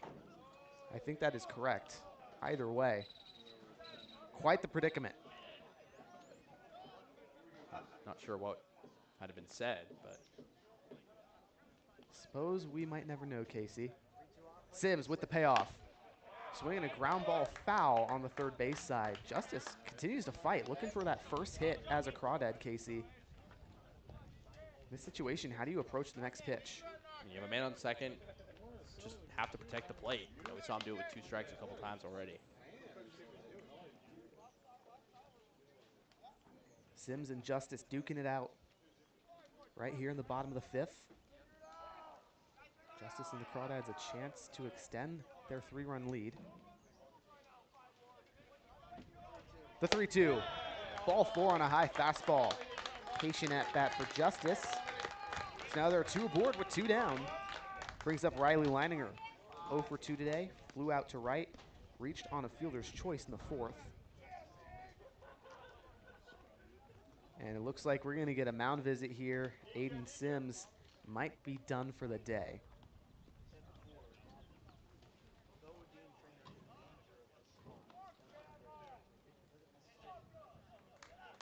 Blues coaching staff coming out. Hasn't signaled to the pen yet. There is some action.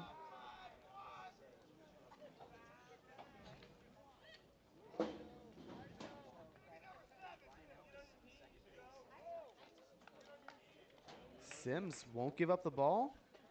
He'll continue to pitch here, try to get the last out, complete his 5 innings.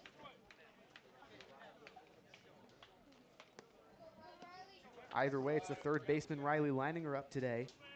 Third baseman Riley 0 for 2, like I mentioned, the man from Georgetown, Texas. Spent the spring at Oklahoma. Didn't see any action, so took a redshirt year and entered the portal. Leininger working with 2 aboard. Ellis dancing at second. Sims first offering in there for a strike.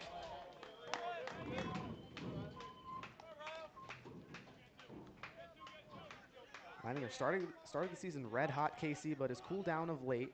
5 hits in 5 games when it's all said and done. 1 run batted in. Ellis tempting Sims over at second. And here's a back pick. Ellis in there safely. Ball gets away from the shortstop, Ardois. But pitch goes for a ball, so it's 1-1 on Leininger.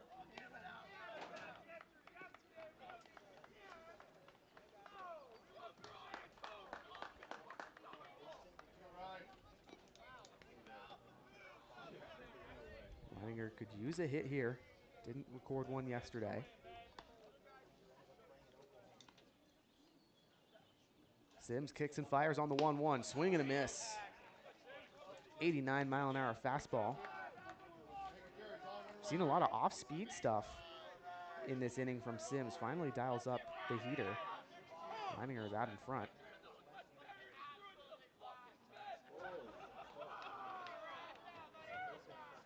Fans in the right field bleachers getting rather rowdy. There's some profanity getting tossed around. Indeed there was. Hopefully that wasn't picked up on the broadcast here. Either way, we apologize if it was. Sims looks in, readies for the 1-2 on Leininger. Looks back to Ellis at second. Kicks and deals from the stretch. Fouled over the Blues dugout. It'll remain a 1-2 count on Leininger. 2-time district MVP at Georgetown High School. Was named to the Perfect Game 2024 Texas All-Region First Team following a stellar senior year.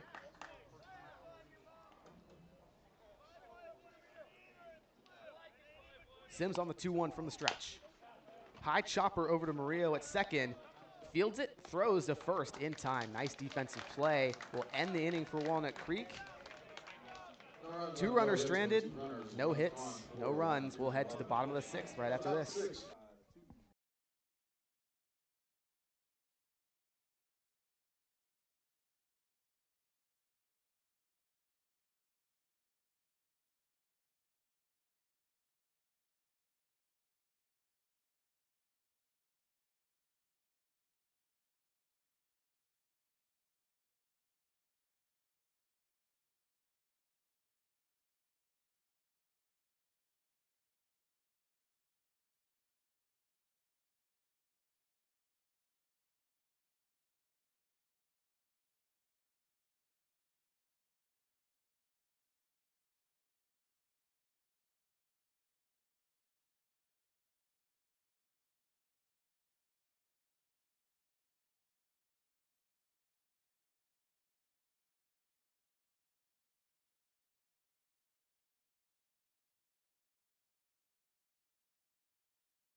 Welcome back to the Crawdads Streaming Network.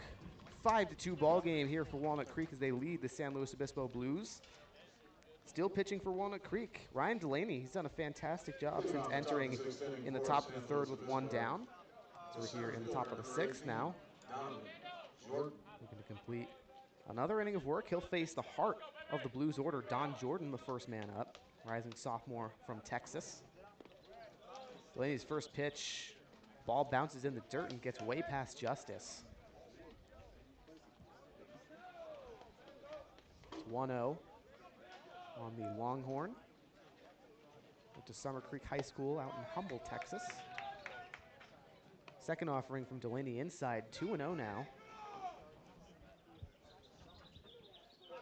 Jordan 0 for 2 today, a strikeout and a ground out.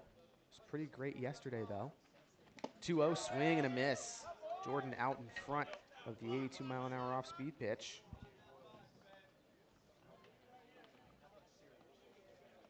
Jordan was 2 for 4 yesterday, 2 singles, 2 runs batted in. Donnelly's 2-1, chopped foul down the third base side. Pretty well into the Blues dugout. 2-2.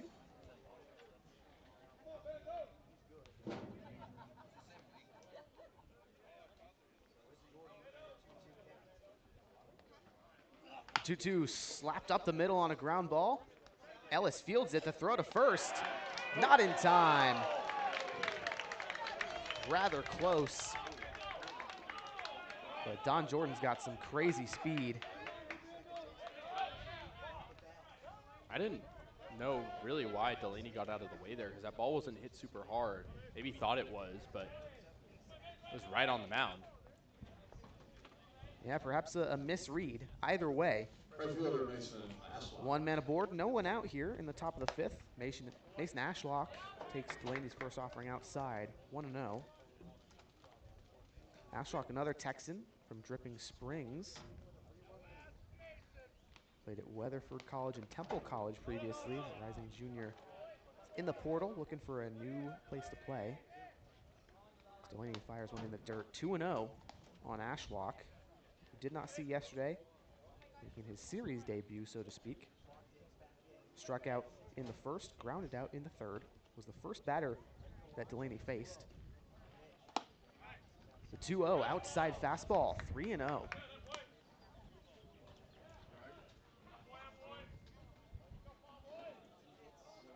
Righty Ashlock against the righty, or lefty Delaney. And a 4-pitch walk. Another fastball outside. 2 aboard here in the top of the 6th. Delaney struggled a bit with command this year, and now in a tough spot, tying run. Yeah, and he looked fantastic through his first couple of innings. Now starting to slow down. There is action in the Crawdad bullpen. Peter Storjahan up and moving. Delaney's first offering to the new batter, Gavin Smith, high and away. 1-0 on the Harvard man. Hit .214 this spring with the Crimson. Comes pitching coach Cheney to have a chat with Delaney.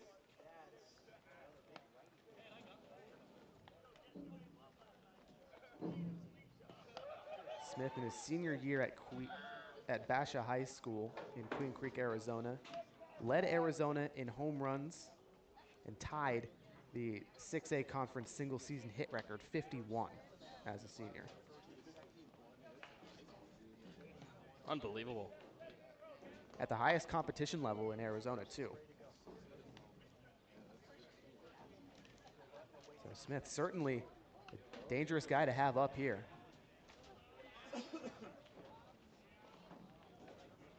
Rising sophomore also has a number of relatives that attended Harvard, dating all the way back to 1648. Delaney offers one low, 2-0 now.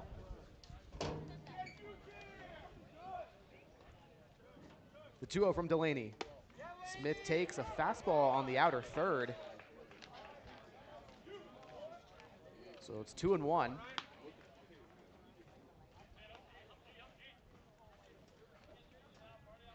Delaney, 4 seasons at Bucknell University. Fires the 2-1 in there for a strike. 2 good recovery fastballs, even to count.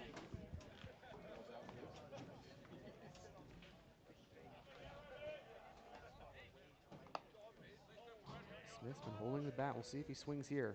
Delaney looks back, and the 2-2 skied into foul territory on the left side. Leininger all the way from third trying to get under it, but that one's out of play. Lots of hustle there from the Crawdads on that one, Casey. They thought they had a chance. Saw a lot of that yesterday on the left side of the infield with Medham, especially. Range into the outfield multiple times. It's an athletic group. Yeah. Medham, Leininger, and McGee all there trying to converge. Either way, Delaney, the rising senior, native right here of Danville, California, went to the rival San Ramon Valley High School. Just 10 minutes away here from Monte Vista. Sets, kicks, and deals the 2-2. Swing and a miss on the outside fastball. Smith retired to bring up Nico Button. Catching today. 0 for 1. Walked in the second, struck out swinging in the fourth. Entering today, Button was hitting 250 in 2 games. 1 hit in 4 at-bats, 3 walks as well. So very nice on-base percentage. Either way, the lefty is the lefty Delaney. First offering low and in the dirt, 1-0. Still 2 on, 1 out here in the top of the 6th. Delaney created a bit of a jam, now trying to get out of it. Sets belt high, kicks and delivers, swing and a miss. Button out in front. Count evens 1 apiece. Button, a former Crawdad and a teammate of Joey Donnelly over at Cal Berkeley. The 1-1 from Delaney. Clips the outer third, nice fastball. Off speed, excuse me, sits at 77 miles an hour. Either way, it's 1-2 on Button. Delaney looks, kicks, fires. Swinging a liner over to Ellis at second, who makes a ranging play. Steps on the bag for the double play as Jordan was going on contact. You don't see that one every day, Casey. Technically a 4-4 double play. Either way, that'll do it for this top of the 6th inning. We'll head to the bottom of the frame, see if the Crawdads can extend this 5-2 lead right here on the Walnut Creek Streaming Network.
Welcome back to the Crawdad Streaming Network. During the break, there was some more scuttlebutt over in the Crawdads dugout. Looks like somebody else got ejected. We're not sure exactly who. Reports are saying it might be Ryan Delaney. Either way, we've got a new pitcher for San Luis Obispo, Sean York, the native of San Bernardino. Spent a season at Riverside Community College.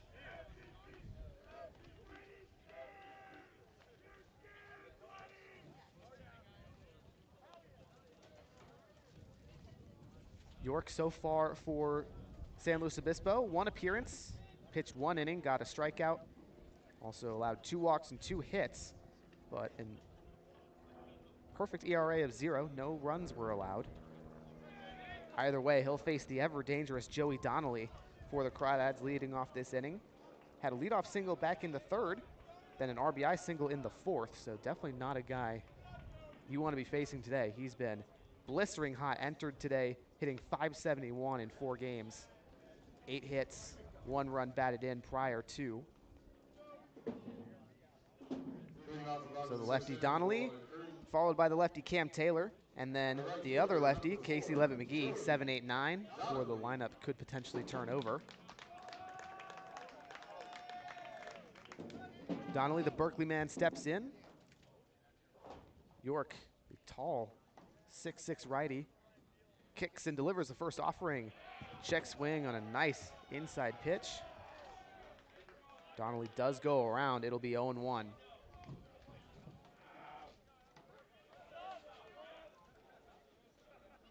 Donnelly also a stolen bag. Led the CCL in that category 2 summers ago with Walnut Creek. Either way, the 0-1. Fastball high and away, 1-1.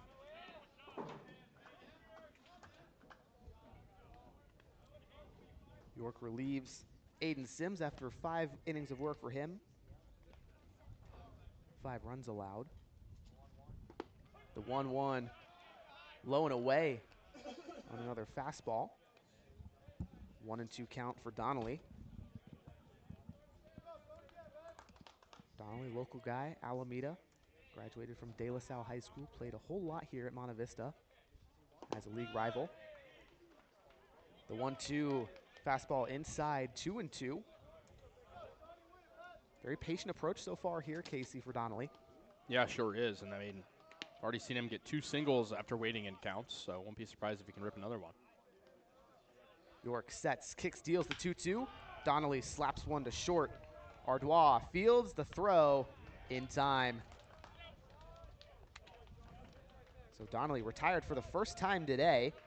Brings up Cam Taylor, the designated hitter, who had a monster home run back in the 4th, scored 3, and put the Walnut Creek Crawdads on top. Prior to that, flew out to center field. So flashing the power quite a bit today. Native of Georgia, in the portal after 3 years at 3 separate colleges. York's first pitch finds the zone. Nice fastball, able to locate. So it's 0-1 on Taylor. Prior to today's contest, Taylor hitting .300. 3 hits in 3 games. Takes a breaking ball on the outer 3rd. Quickly 0-2 count for Taylor. That's a pretty pitch on the outside corner. 2 pretty pitches to get the 0-2. Absolutely, a really nice breaking ball from York. York leans in, gets the call from Button. Sets below the belt. Kicks and deals, fastball inside and hits the backstop.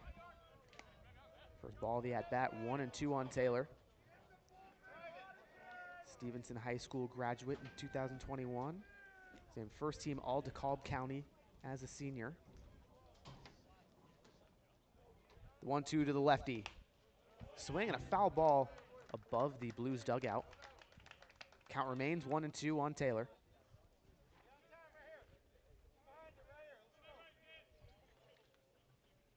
Taylor, another opportunity to show off his skills to potential suitors in the transfer portal. Big, strong left-handed bat. Readies the 1-2. Swinging a line drive into center field. That's a base hit. Lands in front of Jordan. Cam Taylor, 2 for 3, today. And what an approach there, Casey.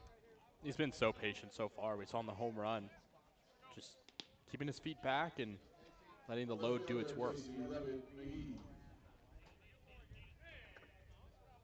Ball almost a little too deep on the line drive. Had it been a little harder, Jordan might have been able to dive and snag it. Either way, Levitt McGee steps in and grounds one over to 3rd.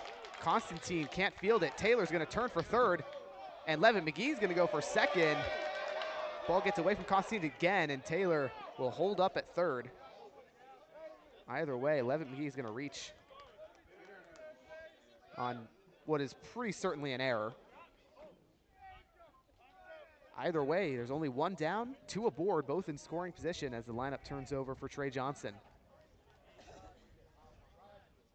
Johnson broke a 5-game hit streak yesterday as he did not notch a knock, but today has an RBI single, happened back in the third. Also 2 strikeouts. But the Skyline College man has been dynamite as the leadoff guy for the Walnut Creek Crawdads, Kasey. Sure has, yeah. Perfect guy to have at the top of your order. Kind of put the ball anywhere. In this situation, how do you think he attacks against York? I mean, I want to just swing the bat as much as he can. 2 guys in scoring position, a chance to extend the lead. York working from the stretch now. Kicks and deals, inside fastball. Johnson has to move his knees out of the way. Could have gotten clipped. Either way, it's 1-0. Johnson, the rising sophomore. 41 games at Skyline College this spring. Hit .331. 39 runs batted in on 13 extra bases. The 1-0 breaking ball gets away from York. Way high and way away. 2-0 on Johnson, who's been hanging out with the Walnut Creek Crawdads since he was in high school. He's been a fan of the team. His dad knows head coach Brant Cummings. He's around here at batting practice. He slaps one into center field. Jordan is there, and he drops it. So is this going to be a catch? No signal from the umpires yet. And they're going to confer. That was almost certainly a catch in my view. Looked like he dropped it on the transfer. Johnson sticking over at first. He thinks that he reaches. Either way, Taylor and Levin McGee are going to hold on their bases. Third and second, respectively. So now all 3 umpires are going to confer after first base umpire Matt Boulis talks to head coach Brant Cummings for Walnut Creek.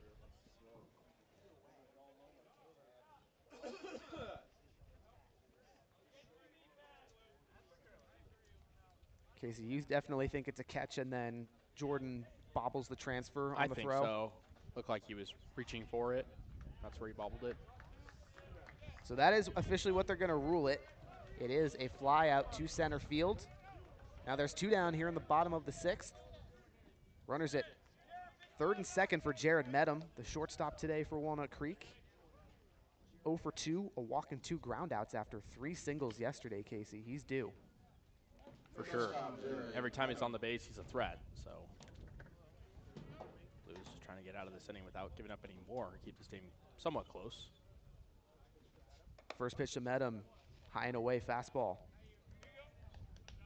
1-0 on the right-handed man from St. Mary's College.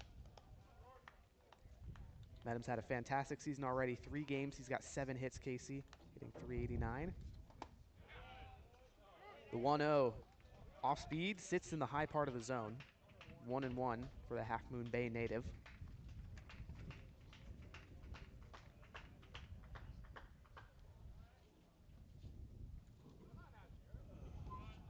Met him at .297 this spring with the Gales. 15 extra base hits, 36 runs batted in. Trying to get some more here in the spring.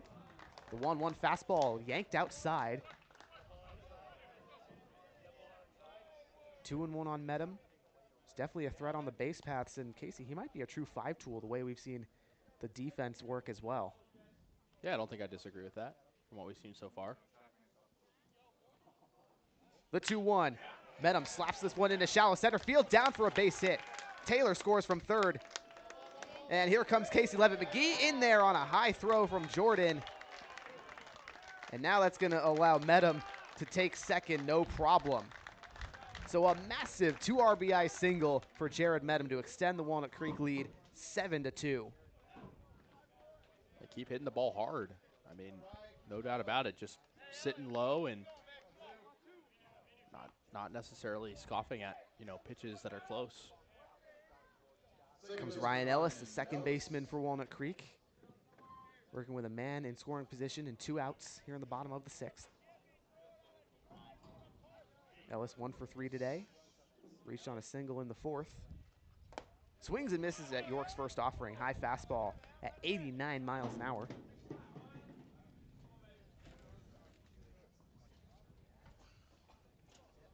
It'll be 0-1 on the former St. Mary Gale and the former UT Arlington man. Ellis in the portal once more, looking for a new home. The 0-1 fastball inside. York yanks it a little too much. 1-1 on Ellis. Third-year Crawdad. Played for them last in 2023. The 1-1 curveball is high and away. 2-1.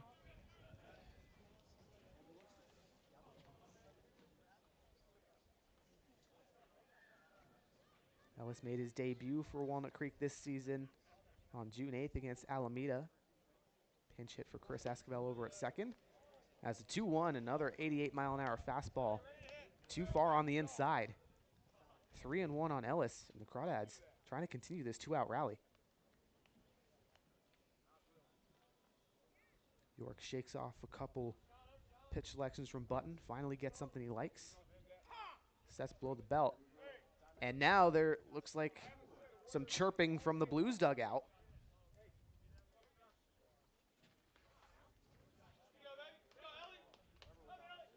It's like a warning issued from third base umpire George Kirkland.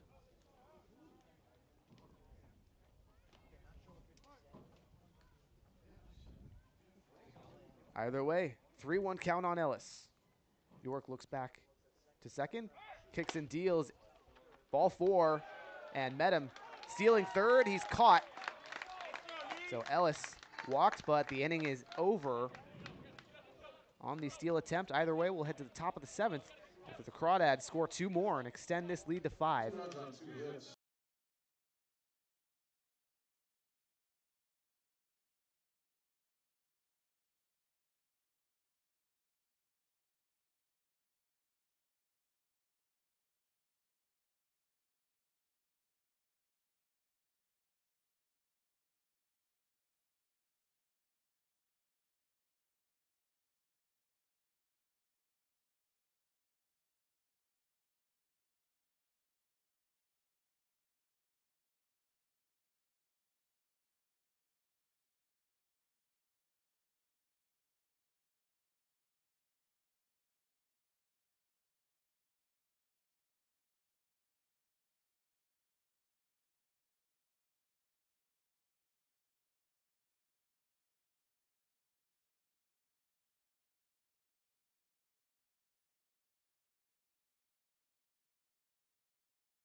Welcome back to the Crawdad Streaming Network. Walnut Creek up 7-2 here on the San Luis Obispo Blues in the top of the 7th.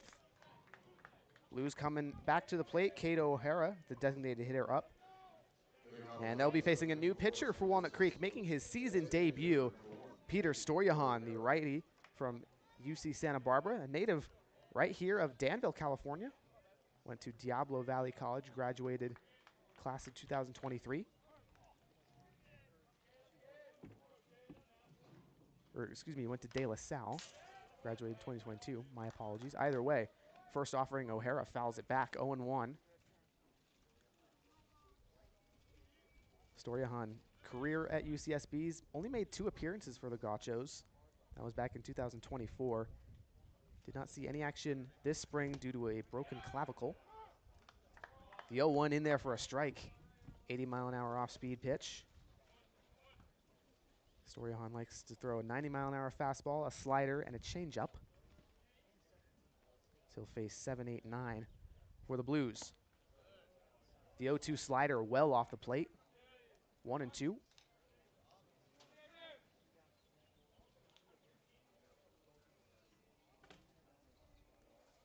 Storyhan didn't see a whole lot of action with Santa Barbara in 2024 due to their depth in the bullpen. As the 1-2 fouled back.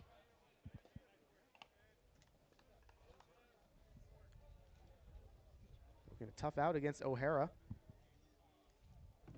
Flew out in both of his at-bats back in the 2nd and the 4th. Former Longhorn. Saw some limited action now in the portal. Swing and a miss. 91-mile-an-hour fastball well outside, but it gets O'Hara to bite. Now Brendan Comerford, the first baseman, up for the Blues. 1 down here in the top of the 7th. Comerford spent 2 seasons at Ohlone College, now headed to Gonzaga this fall. The big righty kicks and deals. Just misses the zone, 1-0.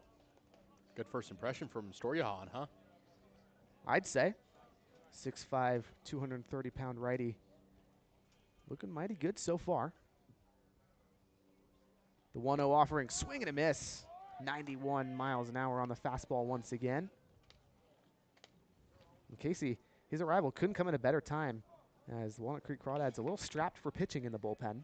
Absolutely. I mean, the offense has been great, but still trying to get good defensive performances like we've seen today. The 1-1 from Storyhan. Flared into shallow left field, down for a base hit. Leininger and McGee, neither man could get to it. And now Comerford's going to go all the way to second. The throw not in time, and now he's going to head to third because nobody's covering. Oh my goodness.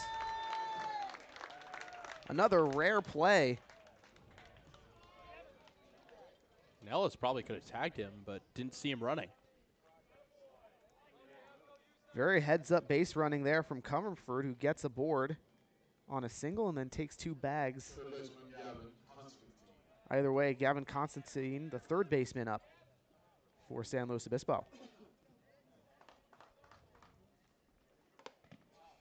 Swings and misses at Storyhan's first offering. Breaking ball.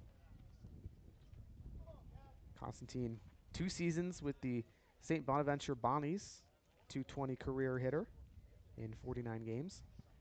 Storyhan's 0-1. Slider outside, 1-1. Constantine, native of McKinney, Texas. In his 2nd season with the Blues, last year, 21 games, hit .212. The 1-1, swinging a chopper over to Leininger at first. The throw to home in time. Justice makes the tag. 2 heads-up plays from Leininger at third in the past 2 games to save some runs. Yeah, he knows that he has the arm to make that play. No hesitation from Leininger. Absolutely. Not at all. He has been magnificent all year on defense, Kasey. Perhaps one of the best defenders the Crawdads have. Either way, Sam Ardois up now, playing shortstop today, 1 for 2. Walked and stole a bag in the first, then an RBI double in the second. He's got 1 aboard. Here in the top of the 7th, 2 outs.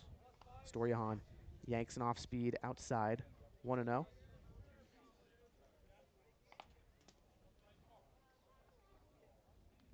Storyhan looks into Justice for the call. Sets below the belt, kicks and deals a fastball right in the heart of the zone, 1-1. Kasey, Storyhan might be one of the hardest throwers on the Crawdads rotation already. We've seen him sit the fastball consistently at 91. As the 1-1 just inside. Changeup just misses. 2-1 count on Ardois. He's had a pretty good series, all things considered, for the Blues. Still down 5 here. Swing and a miss. Fastball in the upper part of the zone. Storyhan looks really good throwing that heater. Sure does, yeah. Pounding the zone and, again, making a good first impression. Got kind of unlucky on that runner going to third, but Crawdads made up for it. Storyhan sets for the 2-2. Kicks and delivers from the stretch. Flared over to Ellis at second base. Catches the line drive, and that'll do it for the top half of the 7th. We'll head to the bottom of the frame. Crawdads coming up to bat once more. We'll be back right here on the Walnut Creek Streaming Network.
Welcome back to the Crawdads Streaming Network. 7-2 ball game here in the bottom of the 7th inning for Walnut Creek as they send up the cleanup man, John Ewens, to lead off this inning. Sean York, the big righty for San Luis Obispo, in his 2nd inning of work now. Face off against the spectacular left-handed hitting first baseman for the Dads. Ewens 0 for 2 today. He's hitless after 4 singles yesterday.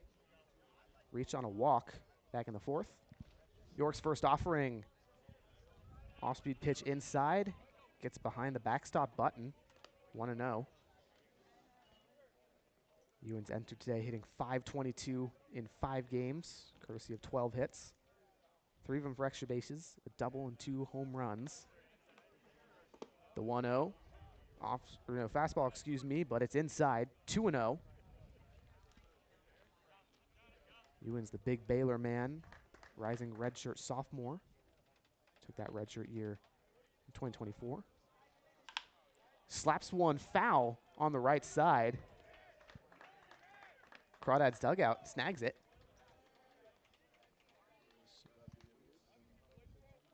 So it'll be 2-1. York brings the glove up, then down. Kicks and deals. Ewens slaps this one over to third. Constantine fields the throw to first in time. Ewens with a ground out to lead off the 7th. That'll bring up Zach Justice. Reached base for the first time as a Crawdad back in the 5th, courtesy of a walk, but still looking for his first hit as a member of the Walnut Creek team. With 1 down, no one on here in the bottom of the 7th. York's first offering, low fastball, 1-0. Justice, the former Oregon man, now in the transfer portal after only seeing 2 games of action. Slaps one, looks like just foul down the third baseline. Constantine runs into the umpire, George Kirkland, there. Either way, it'll be 1-1. York and Justice will face off once again.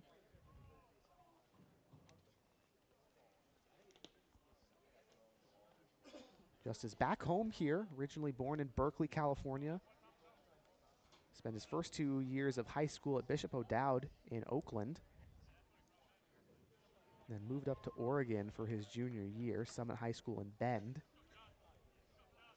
Had 2 spectacular years there, which landed himself amongst the Oregon Ducks baseball team. Either way, he steps in for the 1-1. Off-speed pitch in the left-handed batter's box, 2-1. Justice ahead in the count now. Action in the Crawdads bullpen. Braden Barnes, the lefty, up and moving. 2-1, slap foul down the third baseline. Count evens to 2-2 on Justice. Looks like he's got a little something in his eye. Walks back and takes a couple seconds. Now he's back in the box and ready. York looking in for the call. Gets it. Turns, kicks, and deals the 2-2.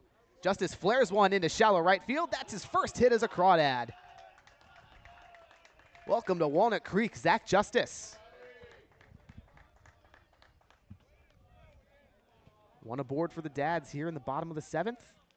Brings up Riley Leininger with a chance to advance the base runner. Leininger 0 for 3 today. Fly out, reach on a fielder's choice in the 4th, and then hit a ground ball in the 5th. Hitless yesterday as well. Started the season hot for Walnut Creek, trying to get back to that. First pitch from York, fouled off over the Blues dugout, 0-1.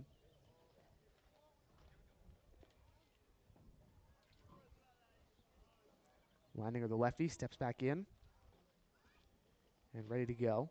Justice, a healthy lead over its first. York from the stretch, the 0-1. 87 mile an hour, dots the upper corner. That was a beautiful pitch, honestly, Kasey. Yeah, I mean, especially at this point in the game where you have to stop the blading. It's important to keep pounding the zone. Leininger and the Crawdads trying to extend this 5-run lead here in the 7th. York, the 0-2. Swinging a base hit into left center. Smith collects, throws to the cutoff man, Ardois. Now there are 2 aboard and just 1 down. Following back-to-back singles for Walnut Creek. And now the hot man, Joey Donnelly, up. Donnelly's got some big fans over in right field.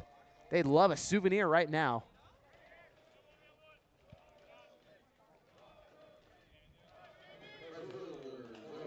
Kasey, this crowd in right field has come in the past couple games. It's been really fun. Yeah, especially, you know, the Crawdads giving them a show. The amount of offense. Absolutely. If the Crawdads get 3 more runs, they'll have scored 10 or more in each of their wins.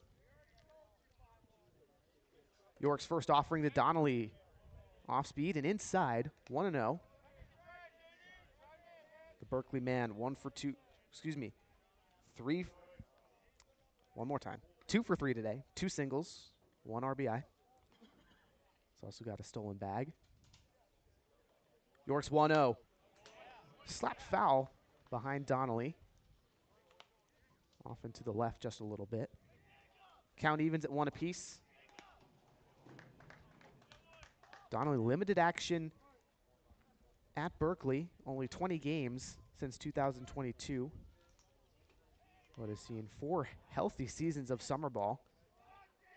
2 previously with the Crawdads, 1 last year with Arroyo Seco. Now his 4th year with Walnut Creek. As he drives one deep into left center, going back and bounces at the warning track. Justice waving home. He'll score on the 1-out double from Joey Donnelly. Going right in the gap, and I mean, you expect that from Joey Donnelly. Crawdads loving that left center field fence. Saw Taylor go there earlier. So 3 hits for Joey Donnelly and a magnificent game for him. Up comes Cam Taylor with 2 runners in scoring position. Had that big home run back in the 4th, scored 3, and put the Dads on top. Definitely a guy you want to have up with the bases loaded. He's been magnificent. Also singled last inning. The big righty York sets on the rubber, gets ready for the dangerous lefty. First offering, fastball up and in. 1-0. Taylor struggled this spring at Eastern Kentucky. Hit 115 in 15 games. Prior to that was on a tear at Andrew College. 344 average, 49 runs batted in 54 games. The 1-0 way outside on another fastball. Quickly a 2-0 count on Taylor. Kasey, if you're him in this situation, what are you looking for on this next offering? Just sitting and waiting for your pitch, I think. I mean, you're in a hitter's count. You're up 6 runs. Just take what you can get. York gets the call. Kicks from the stretch. Swing and a miss. Donnelly ahead of the 88-mile-an-hour fastball low in the zone.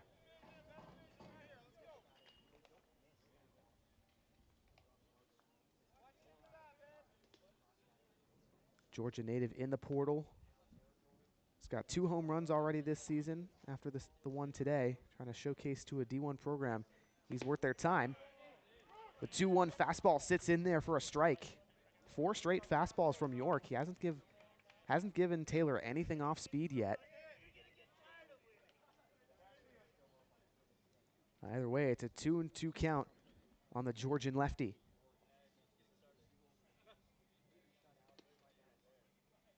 York sets.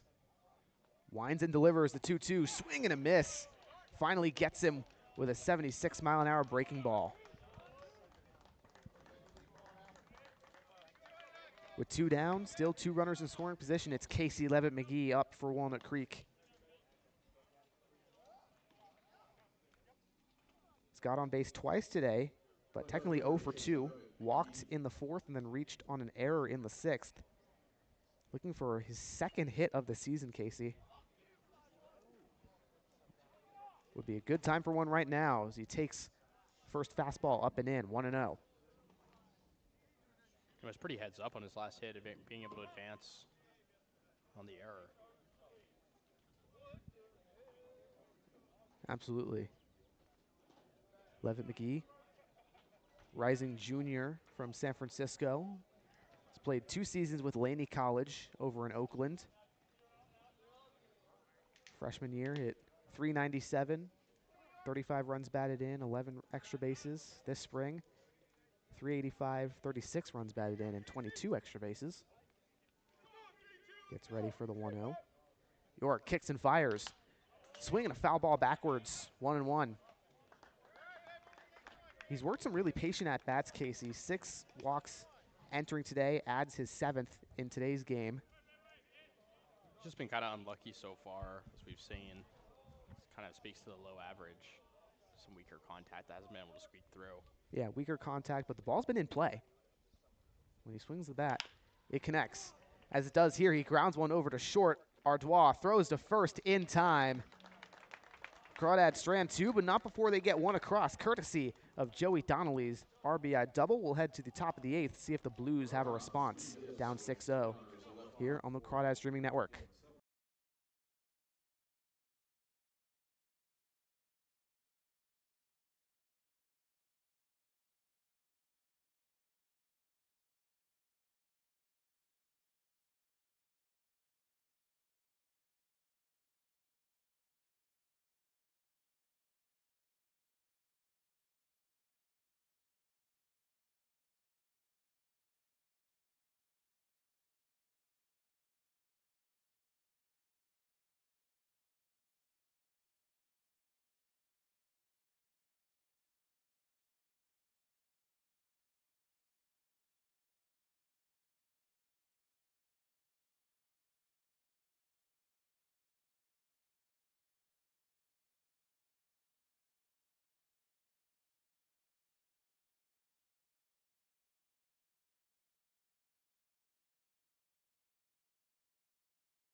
Welcome back to the top of the 8th here on the Crawdad Streaming Network. Walnut Creek up 8-2 on the San Luis Obispo Blues. They'll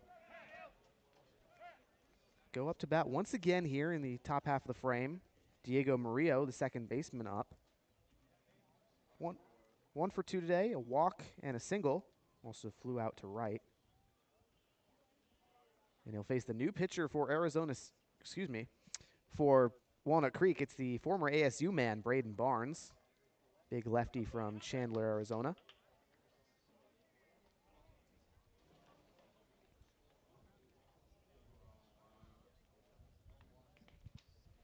Barnes was dominant in his first appearance for Walnut Creek. That was against the Alameda Merchants on June 7th. 3 innings, 1 hit, no runs, 5 strikeouts. And then Wednesday against the San Francisco Seagulls, not as effective. Inning and a third, 3 runs on 3 hits, 3 Ks, and a walk. Trying to have more of the first appearance rather than the latter here against the 2, 3, and 4 hitters for the Blues. Lefty Barnes readies on the mound. Kicks and deals to Murillo. 90 mile an hour fastball just high. 1-0. Murillo, the San Luis Obispo native. Tends northeastern Oklahoma. Second offering from Barnes in there for a strike. 1-1. Murillo, rising senior at northeastern Oklahoma. Had a pretty good year for the Blues as he slaps one to second. Ellis fields. The throw to Ewins. Not in time. Murillo leads things off with an infield single to bring up Don Jordan, the dangerous center fielder for the Blues.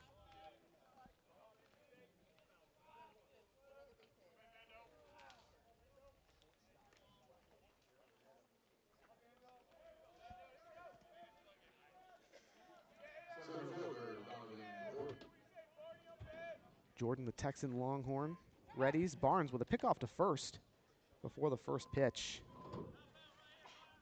But Murillo, plenty of speed. He's back safely. Jordan as a senior, 425. Here's another pickoff, and they're going to catch Murillo stealing. Ewins throws it to Ellis, and now there's one down in the top of the 8th.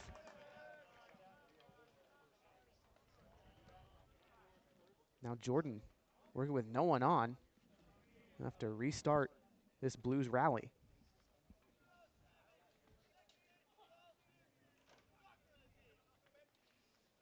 Barnes has not yet dealt a pitch to Jordan. Here's the first one. Off speed and inside, 1-0.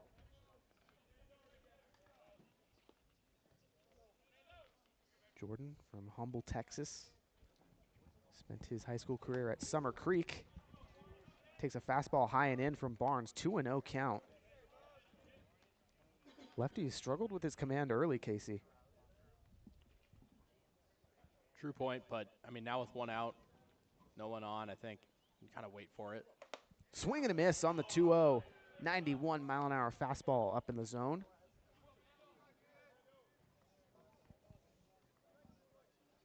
Barnes certainly can put the heat on it. Now he's got Jordan in a 2-1 count. Sets, kicks, and deals. Off speed, finds the zone, 2-2.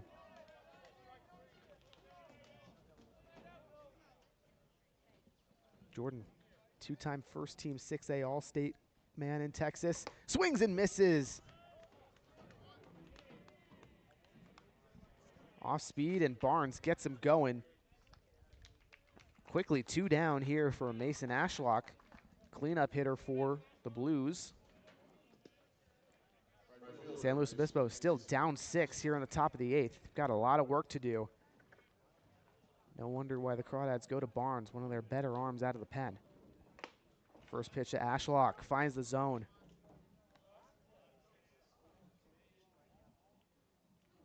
Oh, 0-1 on the former Temple College Coyote and Weatherford College Leopard. Swing and a miss, off speed on the 0-1. Ashford quickly in an 0-2 count, and Barnes dealing it in this at-bat, Kasey. Certainly, yeah. I mean, you see Barnes just not afraid to be confident. The 0-2. Fastball just misses high.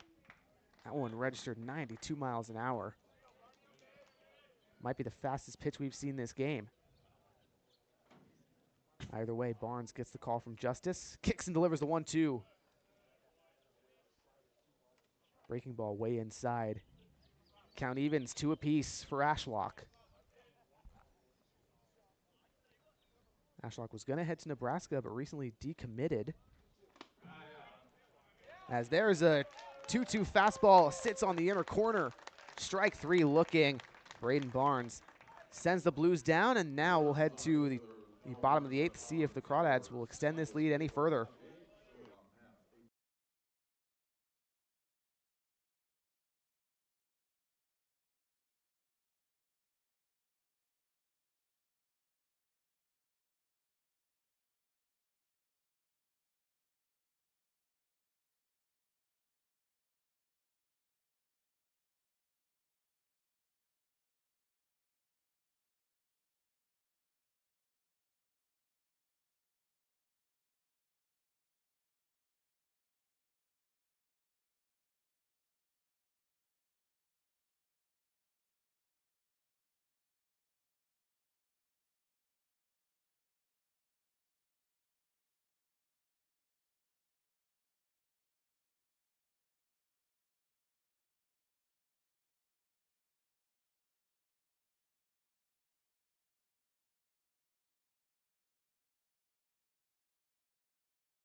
Welcome back to the Crawdad Streaming Network. It's the bottom of the 8th.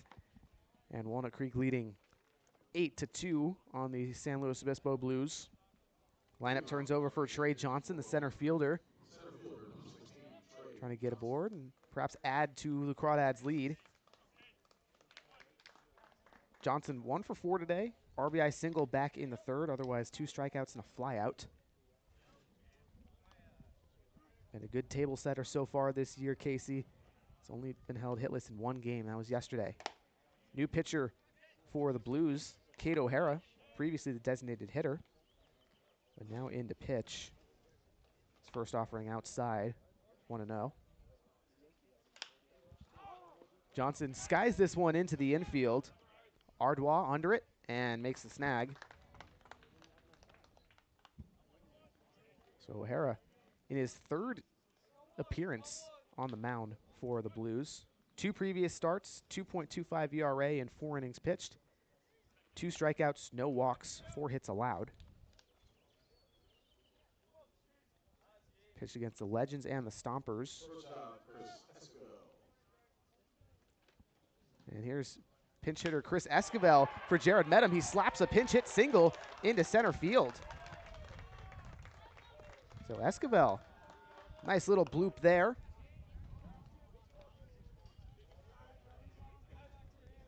That'll bring up Ryan Ellis now, hitting from the left side.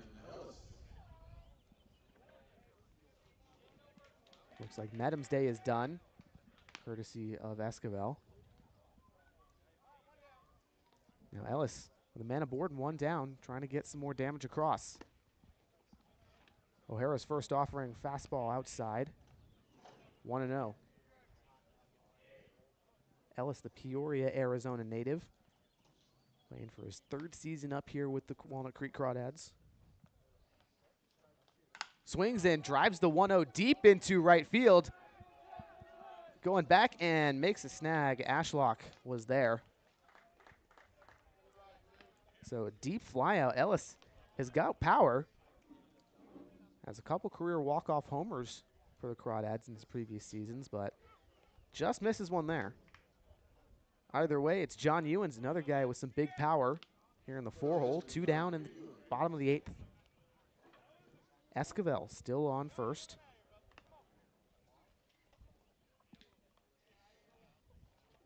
Ewens reached on a walk earlier today, otherwise is hitless. O'Hara kicks and deals from the stretch. Outside fastball, 1-0.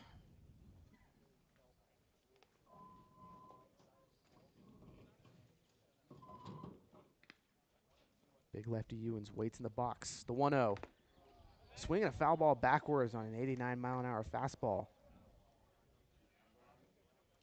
Looks like it hits the home plate umpire, Ian Tews. He'll shake it off. It'll be 1-1 on Ewens, native of Waco, Texas. Spent 4 years at Bosqueville High School. Was absolutely magnificent as a two-way guy. 0.73 ERA, 231 strikeouts on his career. Also hitting .473 with 19 home runs, 129 runs batted in. Redshirted his freshman year at Baylor. Played 11 games this spring. Trying to head back to the Big 12 with some serious innings and some serious stats. The 1-1 from O'Hara. High fastball misses the zone, 2-1.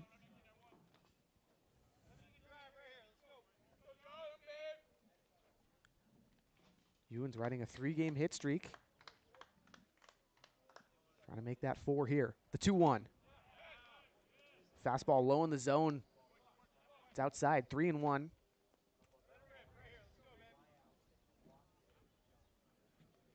Hitters count as Ewens steps back in from the left-handed batter's box.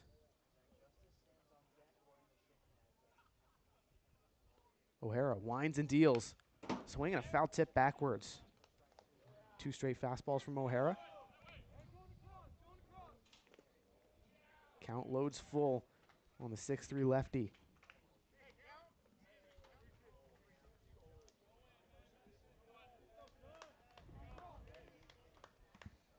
So here we go. O'Hara looking for a put away on the payoff. Ewens trying to fight it off.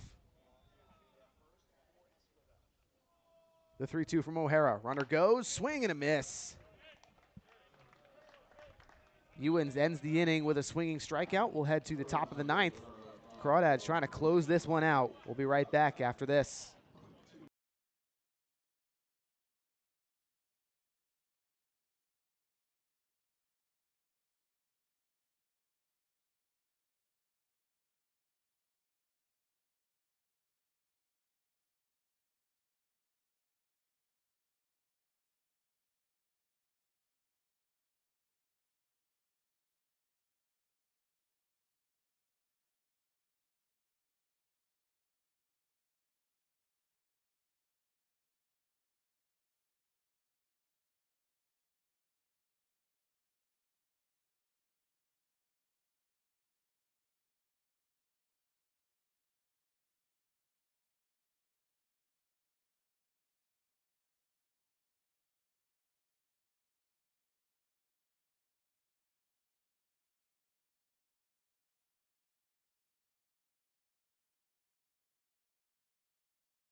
Welcome back to the Crawdads Streaming Network. It's do or die here on the top of the 9th for the San Luis Obispo Blues. Down by 6.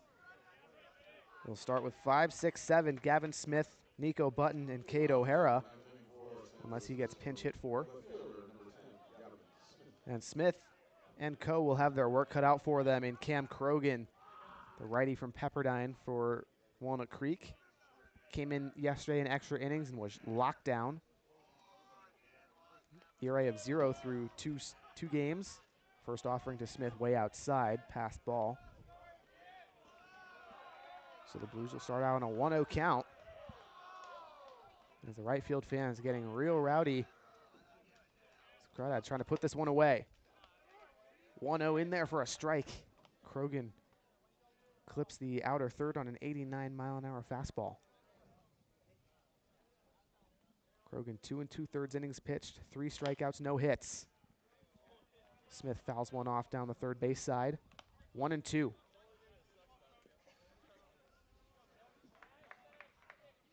Krogan struggled his freshman year at Pepperdine, then switched his arm angle to a low 3/4 delivery, and ever since has looked pretty good. Weak contact over to Ellis at short. The flip to first in time. Ellis at second, excuse me, either way. First man retired for the Blues. Krogan has been so good for the Crawdads in this spot, no matter how many runs they lead by. Here comes Nico Button. Up to bat for his 4th time today. It's technically 0 for 2. Walked in the second, then struck out in the 4th and grounded into a double play in the 6th. Krogan's first offering is low, ball 1. Button the lefty against the righty. Krogan trying to get a late rally going. Swinging a ground ball over to Ewens at first. He'll flip to Krogan in time for the second out. The Blues down to their final out. Here comes Cade O'Hara. DH. Pitched the last inning as well.